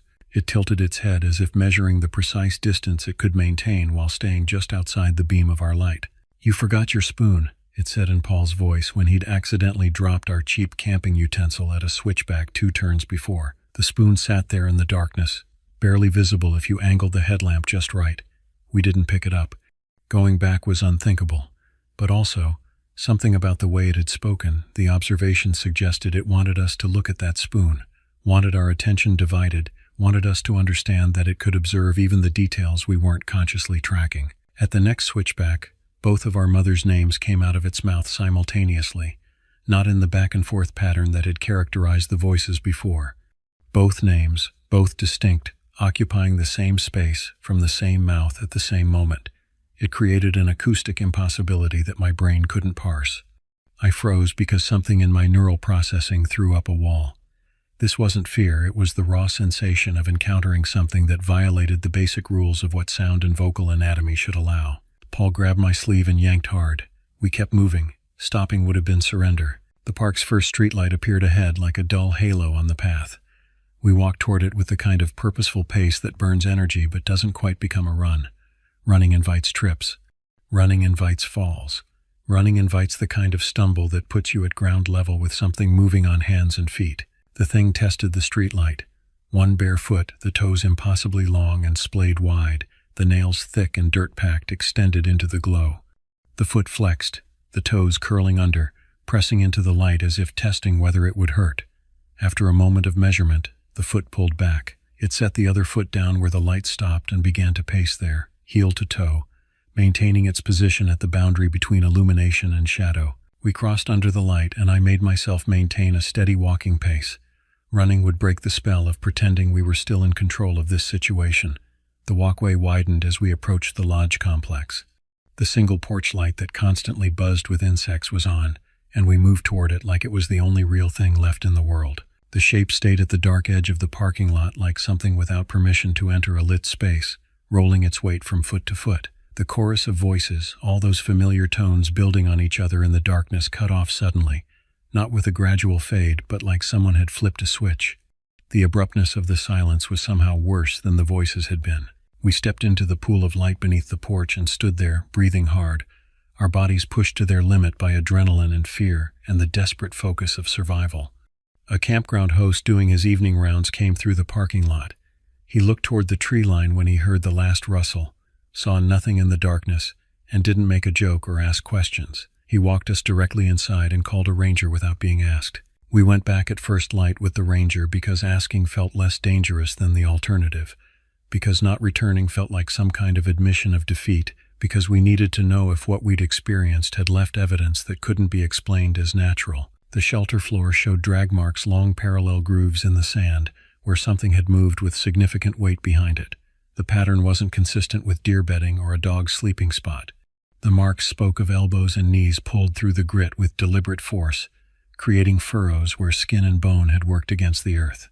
Outside the shelter's lip, in the wet leaves and soft ground, the prints were unmistakable. They were bare feet. The toes were extraordinarily long and widely splayed. The dirt was packed so deep under the nails that even the ranger, who'd worked this park for 12 years, made a low sound of discomfort. Each print was longer than my boot, I measured, and the toes pointed inward at the front, the way of a runner whose feet turn in and who still somehow moves with significant speed. The stride length suggested movement that covered ground quickly, but the direction the prints followed didn't make sense to the eye. The path twisted through the forest in a pattern that seemed to optimize for angles of approach that couldn't be seen from the shelter, and the depth of the prints varied in ways that suggested the thing sometimes traveled on hands and feet and sometimes balanced on legs alone. The ranger measured with a tape, took several photographs, and didn't push into the trees to follow the tracks farther. He said to avoid shelter camping and left it at that. No lessons, no stories, just the facts, left where we could see them, and the implicit understanding that some things weren't meant to be pursued. We checked out before breakfast service started. The woman at the desk asked if we wanted coffee for the road. We declined. The drive home happened in silence. Paul stared out the window the entire time. When I tried to talk about what we'd experienced, he didn't respond, and after 3 attempts, I stopped trying. At my house, I cleaned gear like it was a survival task. I wiped the canteen, the old knife, the pots, methodically processing each item with attention that bordered on obsession. I stowed everything in the same places I always did, trying to establish normalcy, trying to convince myself that the world operated according to its usual rules. Then I took my grandfather's knife, put it into a display case I'd never used before, and set that case on the highest shelf I could access in my home. I haven't carried that knife on a trip since. I haven't been able to make myself put it back into a backpack. I went through years of trip reports I'd posted online and methodically removed details, exact camp locations, specific tree formations, private family jokes that served no purpose except to make my writing feel authentic. You don't help something make notes about you. You don't give it a map of your vulnerabilities published in a space where anyone can read it. Paul sold his bivy bag and replaced it with a larger 2-person tent that sets up quickly in tight spaces. He still hikes, but he won't start after sunset. If he's moving and the sun drops, he stops short and camps high, or he turns back entirely. If he's still navigating when dusk hits, he either doubles his pace to reach a defined campsite before dark, or he accepts that this trip ends at the nearest high point where he can see in all directions. I still backpack, but I pick open ground with clean lines of sight and quick exits. I keep a small headlamp in my pocket even when I'm walking through town. I don't camp under rock lips anymore. Stone sheds water and provides shelter, but it also creates angles you can't see into, spaces where something can sit beyond the reach of firelight and wait you out with the patience of something that doesn't experience time the way humans do. If you venture into this region and plan to use the trails north of the arch, respect the signs. Don't camp in the rock shelters. If a storm pushes you toward an overhang or a stone lip, remember that rain passes, and there are locations where you can ride out weather without putting your back against a stone ceiling and something in the dark. If you hear a voice from the edge of your light, and you see no shadow crossing into the glow, don't hand anything over. If a voice near your camp knows things it shouldn't know, specific gear damage, family private jokes, details that mark you as uniquely you, pack tight and walk toward electric light. Firelight slows some things down. Streetlights stop them entirely. That is the only part of this where I feel certain enough to make a claim. People ask me what it was, and I never answer with a label or a name. The word the clerk used exists if you need one. The prints were real. The cap on the bottle was tight. The way 2 voices came out of a single mouth, specific, distinct, simultaneous, is not something I could have imagined to scare myself into hallucination. Believe what you want. Do what you want in those woods. My advice is simple, and it isn't offered as a dare or a challenge. Open ground is safer. Don't camp in the rock shelters. If you hear your own voice behind your back in the darkness, don't turn. Walk to the light and keep walking. Then go home, clean your gear, and change the parts of your routine that leave more of you out there than you meant to leave behind.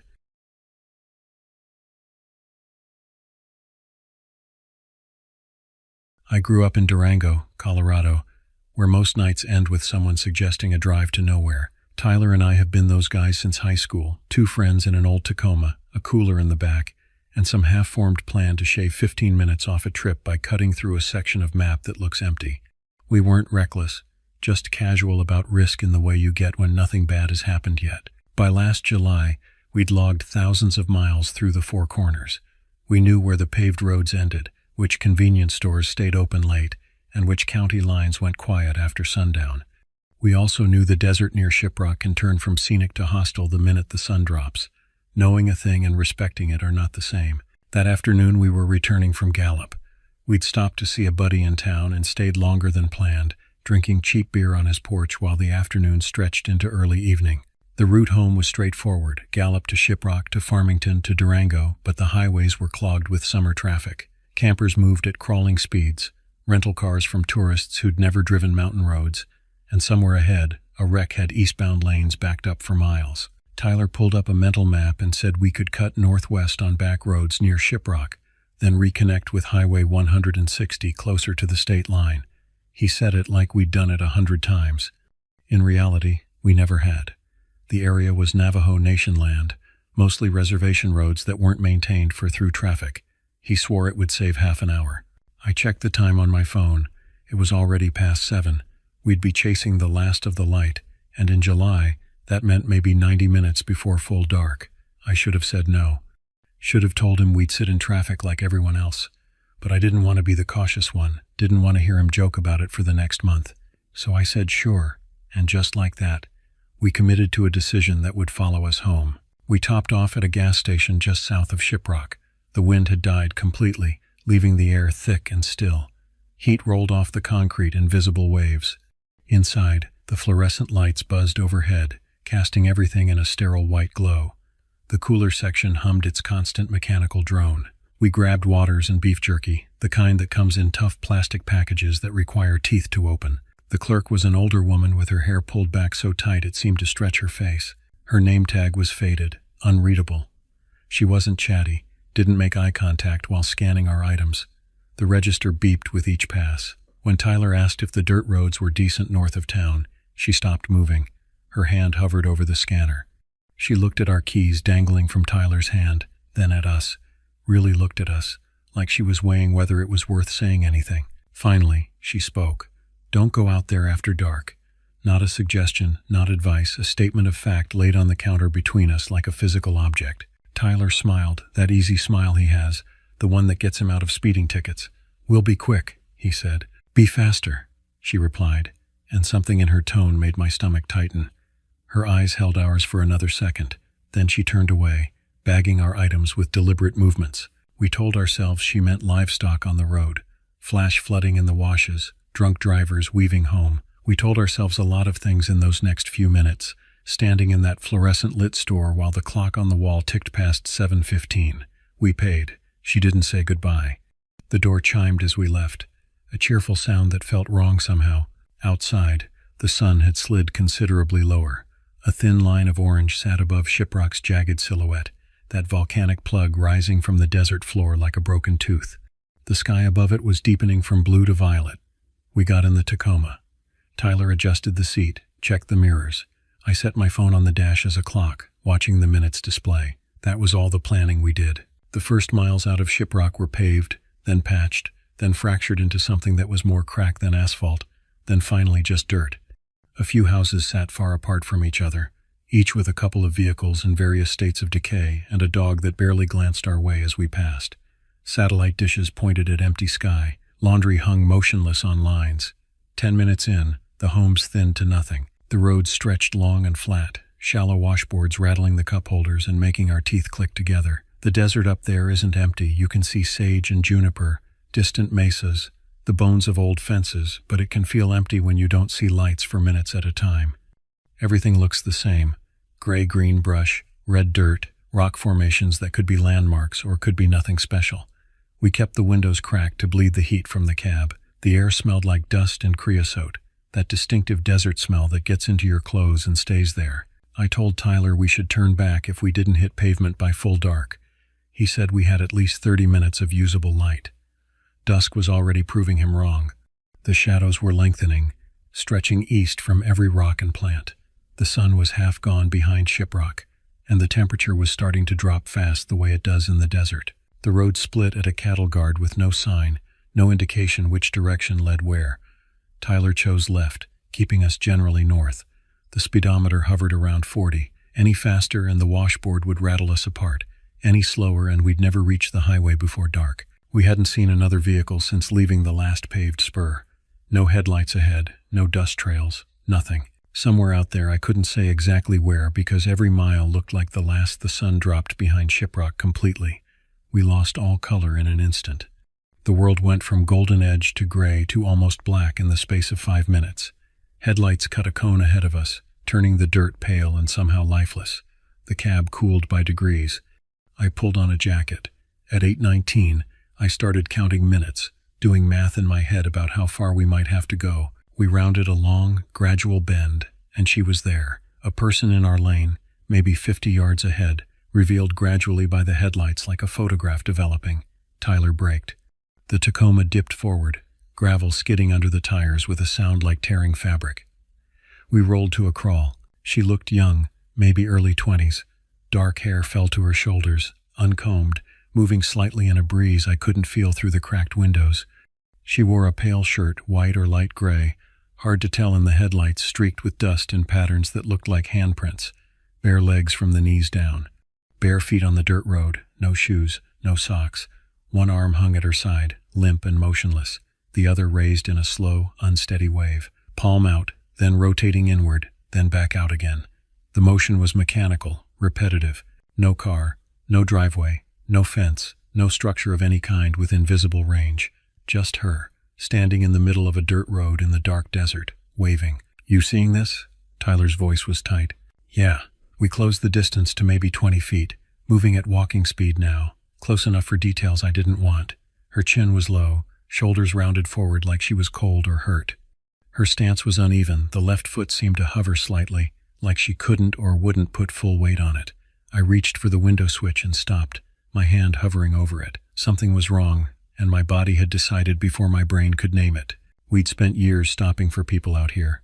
Flat tires, dead batteries, hauling 5-gallon gas cans to ranchers who'd miscalculated. This was different.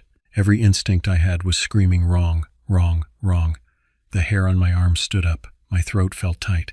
"We should pull past and call it in," I said. "Sheriff or tribal police." "Yeah," Tyler agreed.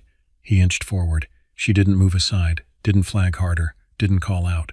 Just kept that slow, mechanical wave, her palm catching the headlights with each rotation. At 10 feet, I expected her face to change, surprise at seeing us, relief, fear, anything. It didn't. Her lips looked split, darkened with what might have been dried blood or dirt. Her eyes stayed fixed past the bumper, not catching the light the way eyes should, not reflecting at all. The pupils seemed too large, swallowing the iris completely. I told myself there were reasons. Angle, dust on her face, the quality of the headlights. But the thought didn't help. My hands had gone cold despite the jacket. Tyler eased left to go around her. I watched her as we passed, unable to look away. She rotated at the waist like a door on a hinge, not a step. Not shifting her feet, tracking us without moving anything below her ribs. It wasn't a natural movement. The human spine doesn't turn like that, shouldn't turn like that. We rolled on. Tyler checked the rear view. I watched the side mirror, my breath fogging the window. She turned farther, her body still facing the direction we'd come from. Her head swiveled almost 90 degrees. The brake lights lit her face red for a moment, then dark again when Tyler's foot came off the pedal. The expression wasn't vacant or angry or scared, just wrong, misaligned somehow, like a mask worn slightly off-center. "No shoulder, no lights," I said, my voice sounding strange in my own ears. "Next intersection we call." Tyler nodded. He was gripping the wheel too hard. I could see his knuckles white even in the dim light from the dash. We brought the speed back up to 30, then 35. No service on my phone, not even one bar, no house within miles. Turning back meant driving past her again, maybe stopping, walking up to her in the dark to ask if she needed help. Going forward meant hoping for a good decision point, a place with service, with lights, with other people. I wanted pavement, signs, gas stations, something fixed and normal and bright. We drove in silence. My hands were damp with sweat. My mouth was dry. I kept checking the side mirror, but there was nothing behind us except dust and darkness. Then, motion in the beams again.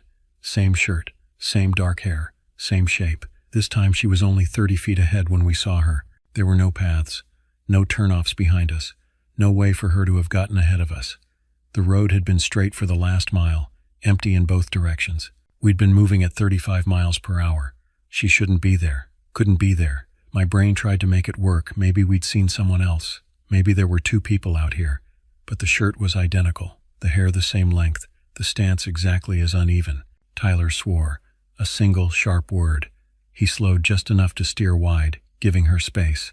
As we drew level, maybe 6 feet of clearance between her and my door, she turned her head toward me.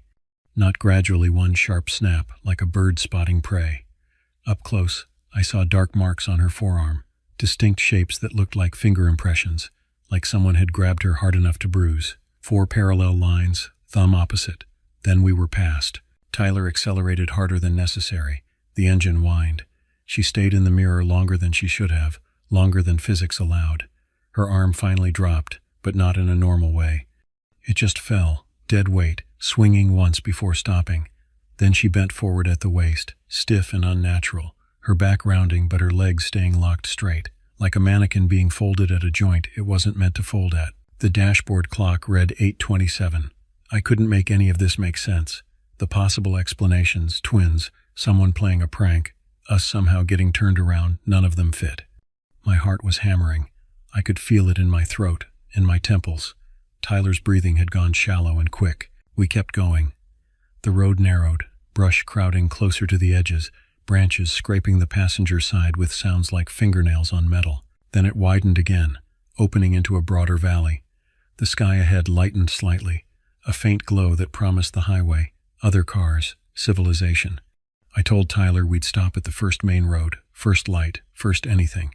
He nodded, eyes locked on the road ahead, hands still white-knuckled on the wheel. We hadn't seen her for 3 minutes I'd been counting when we crested a small rise, and there she was, closer now, offset toward our right headlight, maybe 20 feet ahead.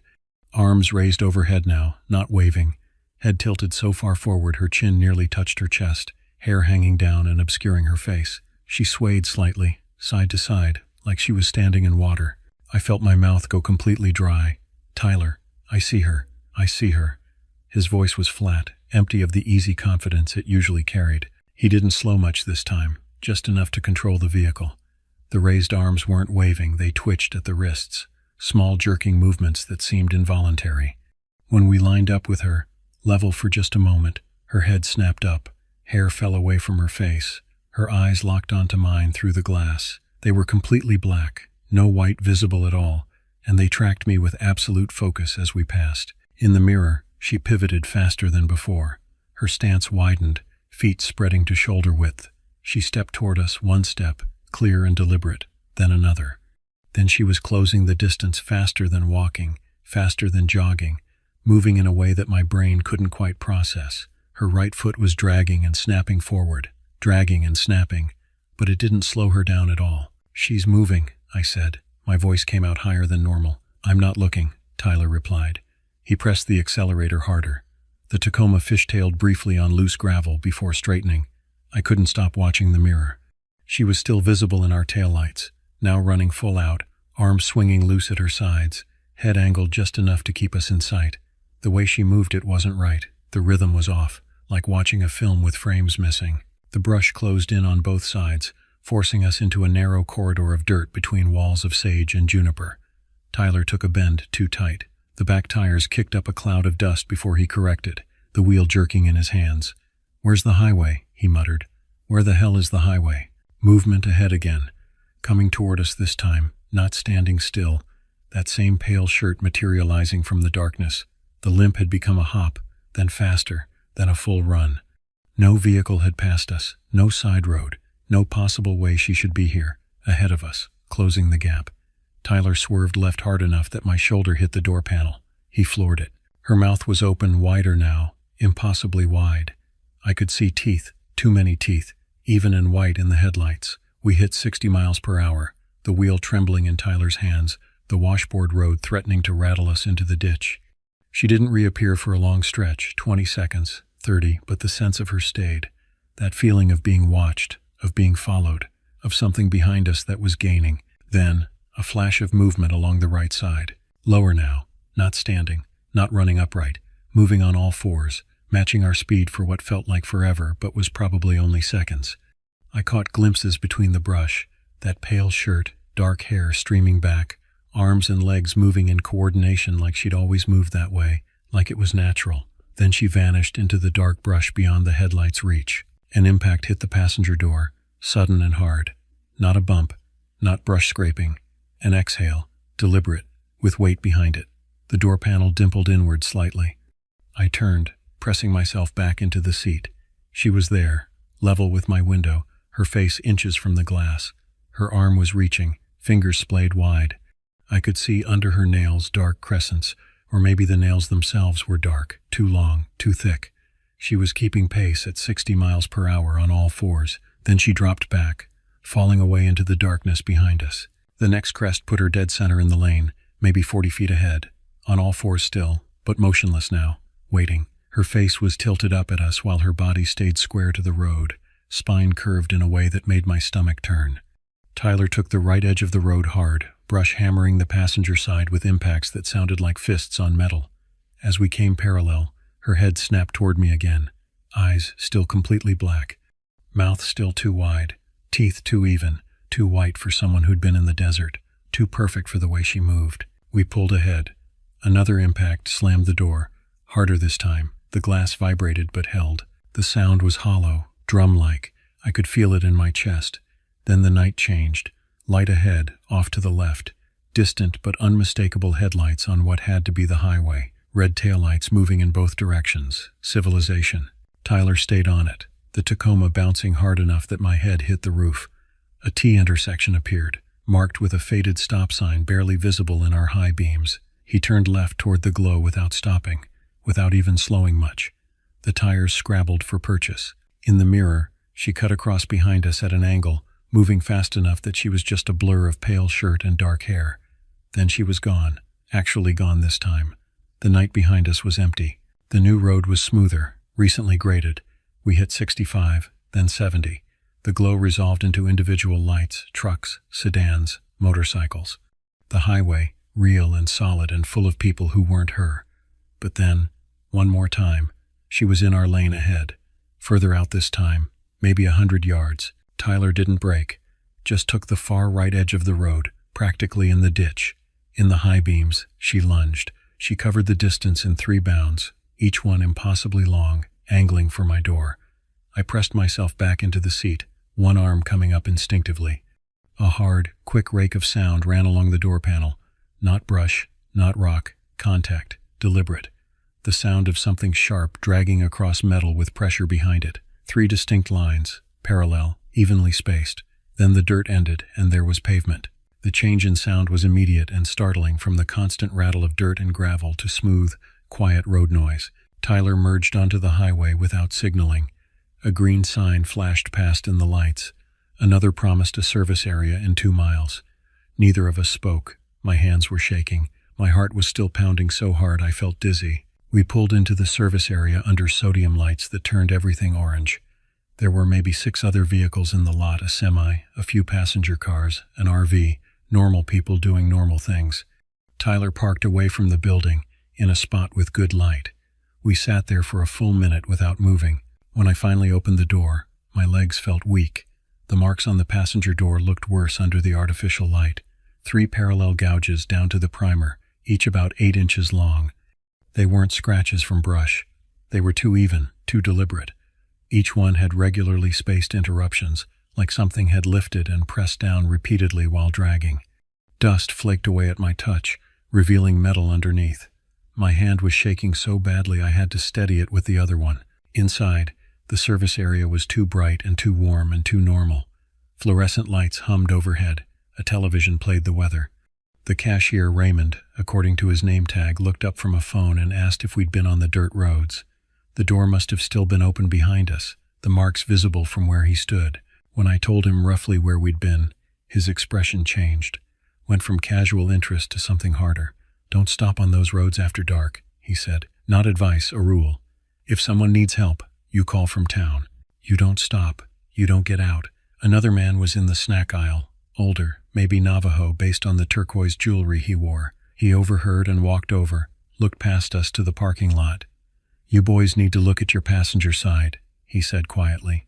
"We already did," Tyler said. Raymond followed us to the door, arms crossed over his chest. Under the lights, the marks looked even worse. He studied them for a long moment. "If you feel like you need to talk to somebody, tell the Navajo Nation police exactly where you were, but don't go back, not to show anyone, not at all. Do you understand?" We understood. We got back in the truck and left. The drive to Durango was uneventful. Traffic was normal. The highway was well lit. Every mile that passed felt like waking up from a dream, except the marks were still there on the door. Real, undeniable. The farther we got from Shiprock, the more my mind tried to turn what happened into something ordinary. A person in distress, confusion, dust in our eyes, but the marks wouldn't let me. In daylight the next morning, they were sharper, cleaner. A faint bloom of rust had risen overnight in the exposed metal, too fast for dry weather and intact paint.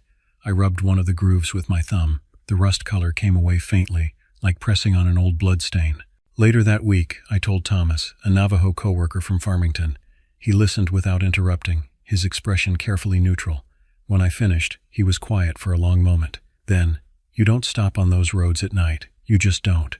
Sometimes what you see out there isn't a person, or it isn't only a person." He told me to wash the truck, to not show the marks off, and if I wanted to sleep better, to buy something small from a local vendor near where we'd come out. As a sign of respect, he said. For what? He didn't specify. The next weekend, Tyler and I drove back to that area. Daylight, highway only, plenty of traffic. We stopped at a roadside stand near the turnoff where we'd emerged. An older woman sold beadwork and carved animals from the back of a pickup. I bought a beaded keychain. Tyler bought a carved wooden fox. We didn't explain. We didn't negotiate the price. We said thank you, left cash, and drove away.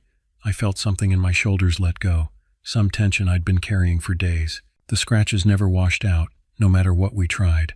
The rust stayed thin but visible. Eventually, Tyler got the door repainted $600 at a body shop in town. The guy doing the work asked what had made marks like that. Tyler told him he didn't know. That was true enough. The keychain's been on my keys ever since. The fox is on Tyler's shelf, next to a photo of his truck from before. We still take drives through the Four Corners, but never through that stretch. If traffic on the highway is bad, it's bad. You sit in it. You listen to podcasts or music or just the sound of the engine. You let the sun go down surrounded by other people, other vehicles, lights in every direction. The ending is simple. We made it home. The marks cost money to fix. The memories didn't fade the way I hoped they would. I still check the mirrors more than I used to. Still get tense when the sun starts to drop and I'm not on a main road. Still remember that feeling of being watched, of being hunted, of something that shouldn't exist moving faster than it should, getting closer. I tell this story the way Raymond told it to us. Plain and simple. Don't stop on those roads after dark. If you think someone needs help, call it in from town. Keep your doors locked. Keep moving. Stay on the highway. The last time Tyler and I drove through that area, we passed the turnoff in daylight. He turned down the radio without being asked. "No shortcuts," he said. "Yeah," I said. "No shortcuts." It's a simple rule, not complicated, not hard to follow, but it's a rule that exists for a reason, taught by people who've seen things they don't talk about except in warnings to strangers at gas stations. And if you're smart, if you want to get home safe, you follow it, every time, no exceptions. Because out there in the desert, on those dirt roads after dark, you might see someone who needs help, and you have to understand, really understand, that stopping might be the last decision you ever make.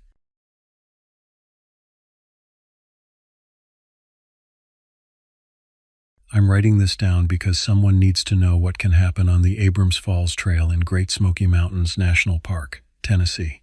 Not for attention, not for validation, just so the next person who signs that register at the trailhead kiosk might think twice about the time they start walking. It was early December, a Tuesday, the kind of dead zone weekday when most sensible people are at work and the park feels like it belongs to you alone.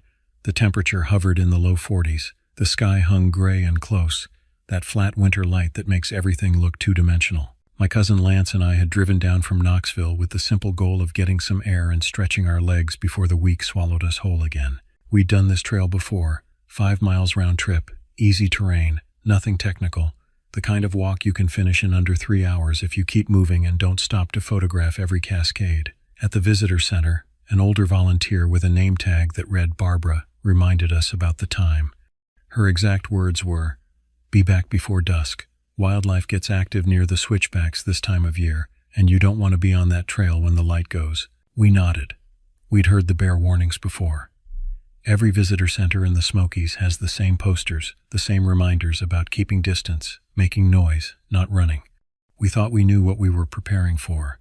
Black bears getting bold before denning, maybe an aggressive buck during rut season, the usual concerns. We signed the trail register, my signature, then Lance's, both of us noting the time, 2:10 p.m. The plan was simple. Walk for an hour, maybe an hour and 15 minutes. Turn around if it felt late. Get back to the parking area before the afternoon loop road traffic started picking up again. Simple, reasonable, the kind of plan that should have worked. The first 40 minutes were perfect. The trail followed Abrams Creek, the water running fast and loud to our right. The path wound through laurel and rhododendron, the tread worn smooth by decades of boots. We passed 2 couples heading back to the trailhead, both pairs looking tired but satisfied. A solo hiker with expensive trekking poles and a hydration pack gave us a nod as he powered past, moving like he had a schedule to keep. The forest smelled the way it should. Damp leaves, cold water, that mineral scent of wet rock. Roots crossed the trail in thick cords. The dirt was slick in places where the canopy kept the sun from drying it out. Lance and I kept a steady pace, not pushing, just moving. We talked about work, about his kids' school play, about whether we'd stop for barbecue on the way home. Normal things, comfortable things. At the 35-minute mark, maybe 40, we reached a bench. It was one of those simple wooden seats the Park Service installs at wider sections of trail, the kind of spot where you can sit and catch your breath and look through the brush toward the water below. We didn't sit, but we did stop, and that's when I saw it. The deer was uphill from us, maybe 15 yards away, standing on the slope above the trail. At first glance, it was just a buck, a large one. But something about it pulled my attention and held it there with an uncomfortable grip. It wasn't feeding. Deer browse constantly, heads down, lips working at whatever vegetation they can reach. This one stood absolutely still, head elevated slightly, not looking at anything in particular, just standing. The posture was wrong, too rigid, too deliberate, like it was posing.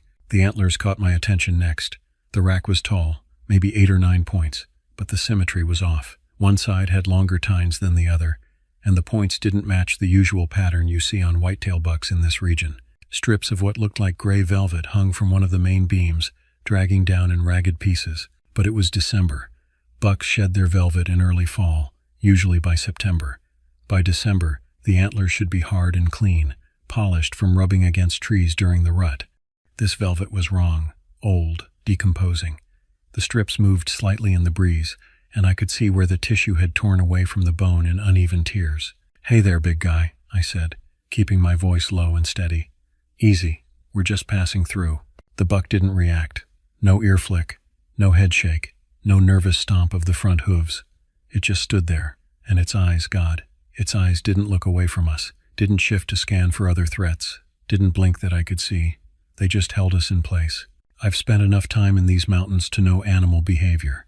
Deer are nervous creatures. They're prey animals, wired for flight, constantly alert. Even the big bucks during rut, when they're pumped full of hormones and aggression, still maintain that baseline wariness.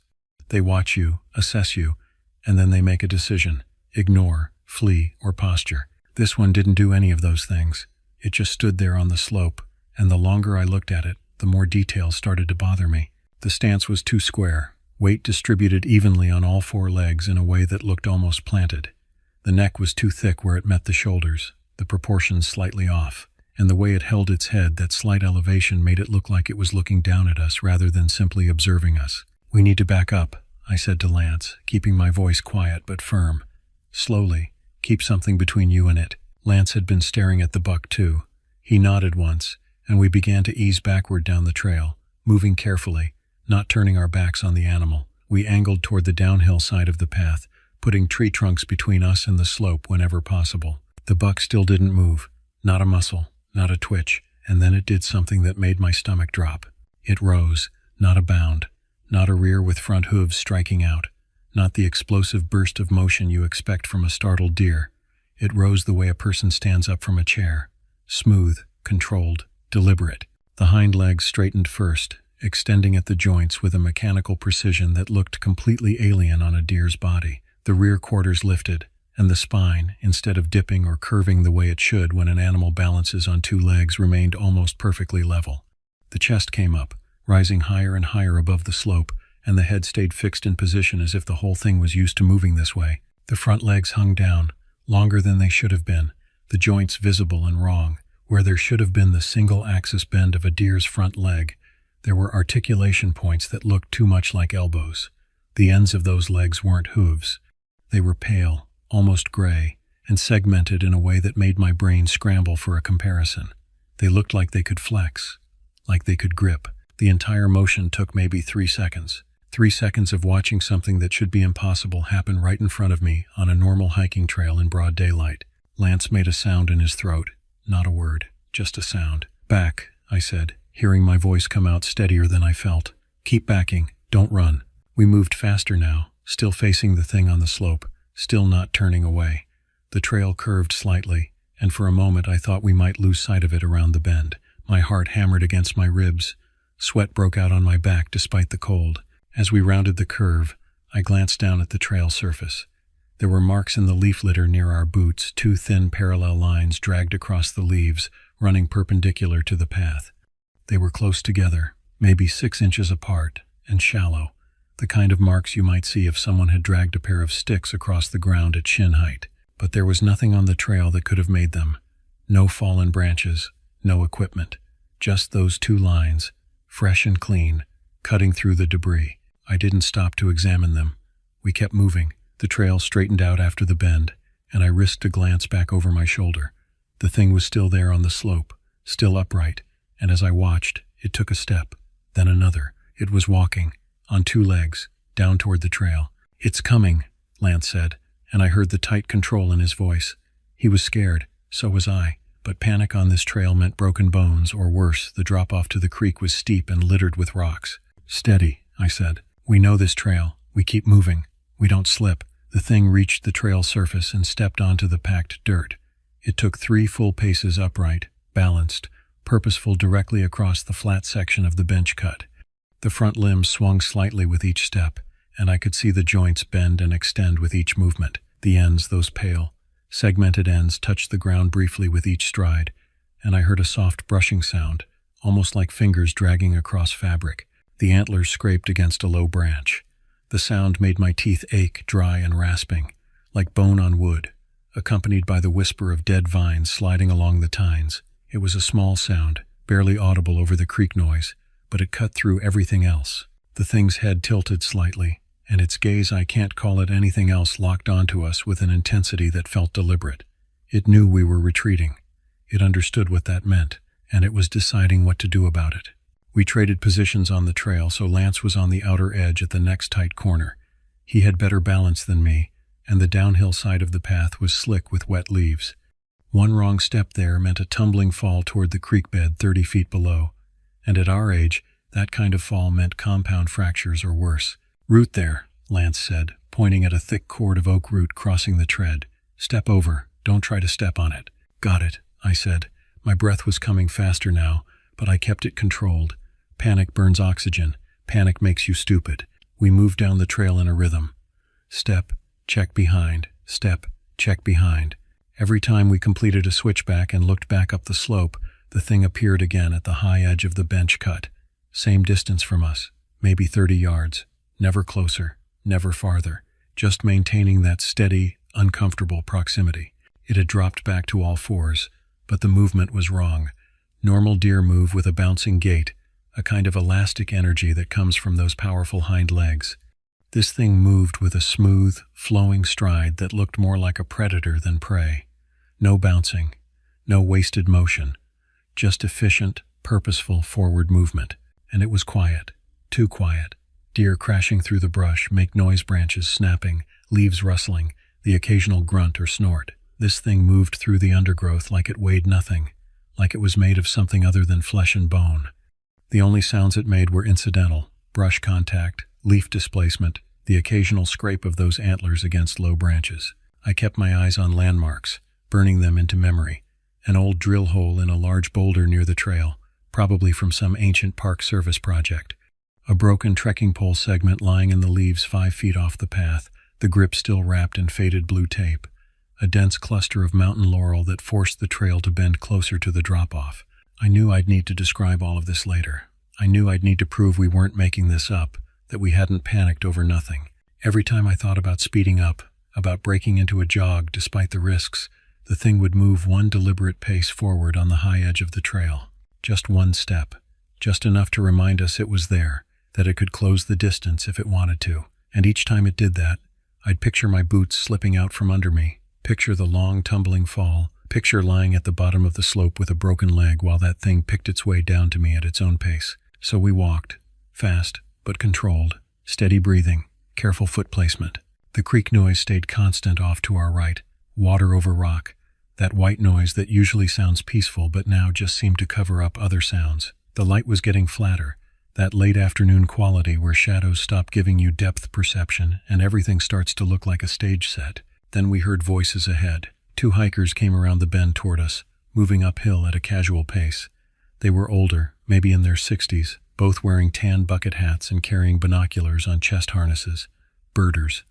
The kind of people who spend hours standing still in the woods waiting for a glimpse of a scarlet tanager or a pileated woodpecker. They saw our faces and stopped walking, just froze mid-step. "There's a buck on the trail," I said, keeping my voice level, acting strange. "We're heading back to the parking area. You might want to come with us." The taller one, a woman with gray hair tied back in a bun, looked past us up the trail, squinting. "I don't see." She cut off. She'd seen it. The thing had stepped onto the trail behind us, maybe 40 yards back now. It stood there on all fours, but even at that distance, something about its proportions looked wrong. Too tall at the shoulder, front legs too long, head held at an angle that didn't match any deer I'd ever seen. "God almighty," the shorter birder said, a man with a thick gray beard. "What's wrong with it?" "Don't know," Lance said. "But we're not waiting to find out. Come with us, now." They didn't argue. The 4 of us formed a loose group and continued down the trail, moving faster now but still careful. I was acutely aware that 2 more people meant 2 more chances for someone to slip, to panic, to make a mistake that would force the rest of us to stop. The trail widened slightly, and for maybe 30 yards we had a clear view of the path ahead and behind. The thing stepped out onto the cleanest part of the trail on the high side, and for several seconds, every part of it was visible in the flat gray light. The back was too flat, almost like someone had pressed it down with a heavy hand. The shoulders rolled forward under skin that looked too thin, like parchment stretched over a frame. The spine barely moved with its breathing if it was breathing. The front joints flexed and extended with each step, those elbow-like hinges bending in ways that made my mind reject what I was seeing. And the ends of those front legs pressed against the trail surface with a soft flexibility that was nothing like hooves. They bent slightly at contact, like fingers pressing into clay, then released and lifted for the next step. "Those are hands," the male birder said, his voice perfectly steady, clinical even.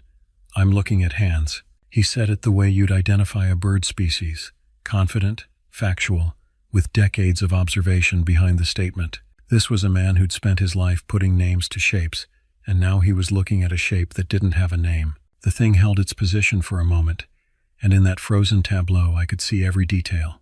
The strips of dead velvet hanging from the antlers, moving slightly in the breeze. The way the rib cage didn't expand and contract with breathing. The complete absence of any whitetail flash that gives whitetail deer their name. The eyes darker than they should be, rounder than they should be, fixed on our group with an attention that felt more human than animal. Then it moved again, maintaining its distance, and we kept walking. The last 100 yards felt endless. The trail descended more steeply here, the switchbacks tighter, the drop-off on the creek side more severe. I could hear car doors now, the distant sound of engines, a child's laughter echoing through the trees. Normal sounds, human sounds, safety sounds. The trailhead opened up ahead of us, the small gravel parking lot, the information kiosk with its weathered map under plexiglass, the split-rail fence that marked the boundary between the maintained trail and the surrounding woods. There were 3 vehicles: our Subaru, a blue minivan with Ohio plates, and a Park Service truck. A family stood next to the minivan, parents and 2 kids, maybe 13 and 16 years old. They had a blanket spread on the ground with snacks laid out, taking advantage of the last warm light before packing up. The father, a heavy-set man in a fleece vest, looked past us toward the trail mouth. His expression changed instantly. He saw it. His teenage son took a step forward and braced his hands on his knees, staring. "What the hell is that?" he said, and his mother shushed him automatically before she turned and saw it too. The thing stood at the top of the cut where the trail entered the parking area. It was fully upright again, rear legs planted, front legs hanging down, head and antlers clearly visible above the brush line, standing there in full view of 6 adults and 2 children in broad daylight in a national park parking lot. It looked at us, all of us, moving its head slightly to take in the whole group, and I swear to God I could feel the weight of that gaze, the assessment happening behind those 2 round eyes. Then it dropped. The motion was sudden but completely controlled, a smooth fold that brought it from 2 legs to 4 in a single fluid movement. No stumble, no crash, just a practiced, efficient transition from one mode of locomotion to another. It turned and moved along the top of the embankment, heading for a thick stand of rhododendron. The movement was fast, that same ground-covering stride we'd been watching for the past hour, but now without the restraint. It moved with the kind of speed that should have been accompanied by the crash of breaking branches, the scatter of startled birds, the thud of heavy impact.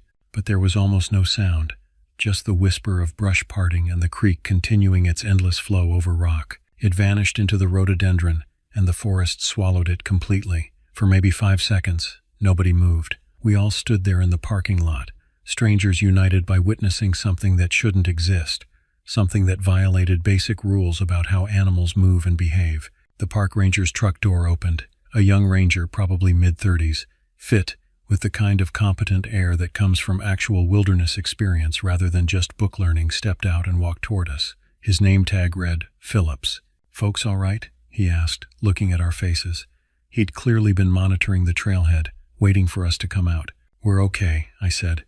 "Not hurt, but that deer, I saw it," Phillips said quietly. "End of it anyway. You were followed?" "The whole way down," Lance said. "From the bench at mile marker 2. Phillips nodded slowly, like this confirmed something he'd been thinking. "Let's get you over to the visitor center. I need to make some calls." The visitor center's back office smelled like burnt coffee and paper. Phillips sat us down and brought water bottles while he got on his radio. The 4 birders were there too. It turned out their names were George and Linda, and they'd been coming to the Smokies for 20 years. The family from Ohio had declined to stick around, packing up their van in record time and heading out before Phillips could get their full statement. "I need you to walk me through it," Phillips said, pulling out a notebook. Not a tablet, not a phone, an actual paper notebook with a pen clipped to the cover. "Start from when you first saw it. Take your time. Details matter." So I told him. Everything. The way it stood too still, the velvet strips on the antlers, the unnatural rising motion, the pursuit down the trail, the parallel drag marks in the leaves, the way it moved on all 4s with too much control and too little sound, the upright stance at the trailhead. George confirmed the hand observation, and Linda added details about the shoulder structure that I'd missed, how the joint looked wrong, too much like a human clavicle and not enough like a deer's leg assembly. Phillips wrote it all down, not interrupting, not editorializing. When I finished, he looked at Lance. "Anything to add?" "The eyes," Lance said. "I kept coming back to the eyes. They didn't move right. Deer eyes are always moving, always scanning. These just stared, like they were thinking." Phillips made a note, then closed his notebook. "I'm going to be straight with you. This isn't the first report. It's not even the first one this month." That hit me like cold water. "What?" "We've had 6 other encounters reported since mid-November, all on this trail, all describing something similar: deer that don't move right, deer that stand upright, deer that follow hikers at a fixed distance. One couple 2 weeks ago said it matched their pace for 40 minutes. They practically ran the last mile, and it kept up the whole time." "What is it?" Linda asked. Philip shook his head. "I don't know. Wildlife biology says it's impossible. Deer anatomy doesn't support sustained bipedal movement. The muscle structure isn't there. The skeletal articulation is wrong. The balance mechanism doesn't work. But I've seen the tracks now from 3 different encounters. I've seen the trail camera footage from the automated station near the bridge. And now I've seen it myself from a distance. And, I pressed, and it's not attacking anyone. It's not threatening. It follows. It observes.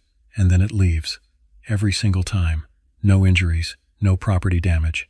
Nothing. So what are you doing about it? George asked, his birder's precision applying itself to a very different kind of observation problem now. We've closed the trail twice for sweeps. Found nothing. We've got cameras at every half-mile marker now.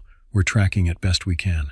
But whatever it is, it's smart enough to avoid the cameras when it matters and bold enough to walk through them when it doesn't. He stood up and opened a file drawer, pulling out a folder. Inside were printed photos, trail camera shots. Most showed normal wildlife: deer, raccoons, turkeys, 1 black bear. But 3 showed something else. The first showed a deer-shaped figure at the edge of the frame, caught mid-step. The proportions looked off even in the grainy night vision image. The second showed the same figure, closer, head turned toward the camera. The eyes reflected the camera flash in a way that looked more like a primate than a deer, too much white showing around the pupil. The third photo made my breath catch. It showed the thing upright, fully bipedal, standing in the middle of the trail at 2:47 a.m., according to the timestamp. The front legs were clearly visible hanging down, the segmented ends just discernible in the image quality, and it was looking directly at the camera. That's from 3 nights ago, Philip said. Trail marker 7, about half a mile from where you first saw it. Have you sent this to wildlife experts? Linda asked. Yes. National Park Service, Zoology Division, University of Tennessee Wildlife Program, 2 independent cryptozoologists we consulted with quietly. Everyone says the same thing. Anatomically impossible. Probably a hoax or a misidentification. But I've got 7 groups of witnesses now, including 2 wildlife photographers and a retired park ranger. These aren't tourists who've never seen a deer before. He put the photos away and looked at us seriously. Here's what I can tell you. The trail stays open. I don't have cause to close it based on what we've seen. But we're putting up additional warning signs about wildlife activity. We're recommending groups of 3 or more, earlier start times, and mandatory headlamps. And we're asking anyone who encounters this thing to report to me immediately, with as much detail as possible. You think there's only one? Lance asked. Phillips hesitated. I hope so. It's been 4 months since that afternoon on the Abrams Falls Trail. Lance and I haven't gone back. Maybe we will eventually, but not yet. Not until I can think about that trail without feeling the weight of those eyes on the back of my neck. We do still hike. We go to other trails in the park, Laurel Falls, Rainbow Falls, even Alum Cave when we're feeling ambitious. But we follow new rules now. Rules we made up ourselves based on what we learned. Never start a trail with less than 3 hours until sunset. The thing we saw became active in late afternoon. Maybe that's when it hunts, or maybe that's when it feels safe enough to move. Either way, we don't give it the advantage of fading light. Never hike alone. This should be standard practice anyway, but now it's non-negotiable. Whatever that thing is, it's smart enough to evaluate groups. It maintained distance from 4 people more carefully than it did from 2. Numbers matter. Trust your gut about animal behavior. If something about a deer's posture feels wrong, if the eyes don't move right, if the stance looks too deliberate, back away immediately. Don't wait to be proven right. Don't worry about looking foolish. Just leave. Count your pace against posted hours religiously. Park Service closing times aren't suggestions. They're based on decades of experience about when trails become dangerous. We used to treat them as rough guidelines. Now we treat them as hard limits. Know your exit points before you need them. On every trail now, I note landmarks, distances, and alternative routes. I look for where the trail intersects roads, where parking areas are located, where ranger stations sit. If we need to move fast, I want to know exactly where we're going. Don't trust sounds that don't match their sources. This is harder to explain, but since that day, I've become hyper-aware of how sounds should fit together in the woods. Bird calls should come with bird movement. Footsteps should come with breathing. Breaking branches should come with the crash of a body moving through brush. If the sound doesn't match, don't investigate it. Document everything. I carry a small notebook now, and if anything feels wrong, I write it down immediately. Time, location, description, weather conditions. I take photos of trail markers, of unusual tracks, of anything that might matter later. Memory is unreliable, especially when you're scared. Writing is permanent. The Park Service has quietly updated their trail conditions website. Abrams Falls Trail now has a yellow warning flag for unusual wildlife activity. The description is vague, something about animals displaying non-typical behavior patterns and recommendations for group hiking during daylight hours only. Most people probably don't even notice it, but it's there. George and Linda still go to the park, but they've shifted to the northern trails now, Porter's Creek, Ramsey Cascades, the quieter sections where fewer people go. They sent us a Christmas card with a note saying they'd seen something interesting but not alarming on the Porter's Creek Trail in January, but they didn't elaborate. I'm not sure I want to know. Phillips emails occasionally with updates. He's up to 14 reported encounters now, all on the same trail, all describing similar behavior. The thing or things hasn't hurt anyone, hasn't charged, hasn't made contact, hasn't done anything overtly aggressive. It just follows and watches. But that's what bothers me most, the watching, the way it maintained that exact distance, the way it timed its movements to match ours, the way it stood at the trailhead and looked at all of us like it was taking notes. That's not animal behavior. That's not instinct. That's something else. I've read theories online, everything from misidentified bears with mange to genetic mutations to elaborate hoaxes involving costumes. None of them fit what I saw. Bears don't move like that. Genetic mutations don't work that fast or that completely, and no costume I've ever seen could replicate the way those joints moved, the way the thing transitioned from 2 legs to 4 with that fluid control. Last week I drove past the Abrams Falls trailhead on the loop road. It was mid-afternoon, clear and cold, and there were 6 cars in the parking area. Normal hikers starting a normal afternoon walk on a popular trail in a national park. I slowed down, watching the trailhead, half expecting to see something watching them back. I didn't see anything, just trees and shadows and the gray winter light filtering through bare branches. But I couldn't shake the feeling that something saw me. If you're planning to hike that trail, go ahead. It's a beautiful walk, and statistically, you'll be fine. Most people are. But follow the recommendations. Start early. Go in groups. Stay alert. And if you see a deer that doesn't act like a deer, don't wait to figure out what it actually is. Just leave.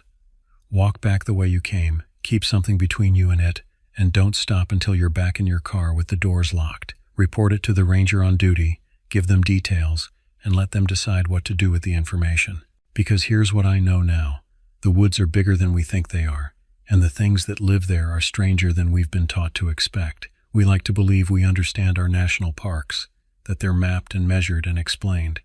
We like to think that the age of undiscovered things is over, that science has cataloged everything worth cataloging. But that thing on the Abrams Falls Trail proved me wrong. It exists, it moves, it thinks, and it's patient. That's what keeps me up sometimes, in the quiet hours before dawn. Not the fear of what it might do, but the patience it showed. The way it could have closed the distance at any time but chose not to. The way it followed us for an hour at exactly the same distance, like it was conducting an experiment, like it was learning. What happens when it finishes learning? What happens when it decides it knows enough about how we move, how we think, how we react when we're afraid? I don't know, and I'm not eager to find out. So I hike earlier now. I stick to crowded trails.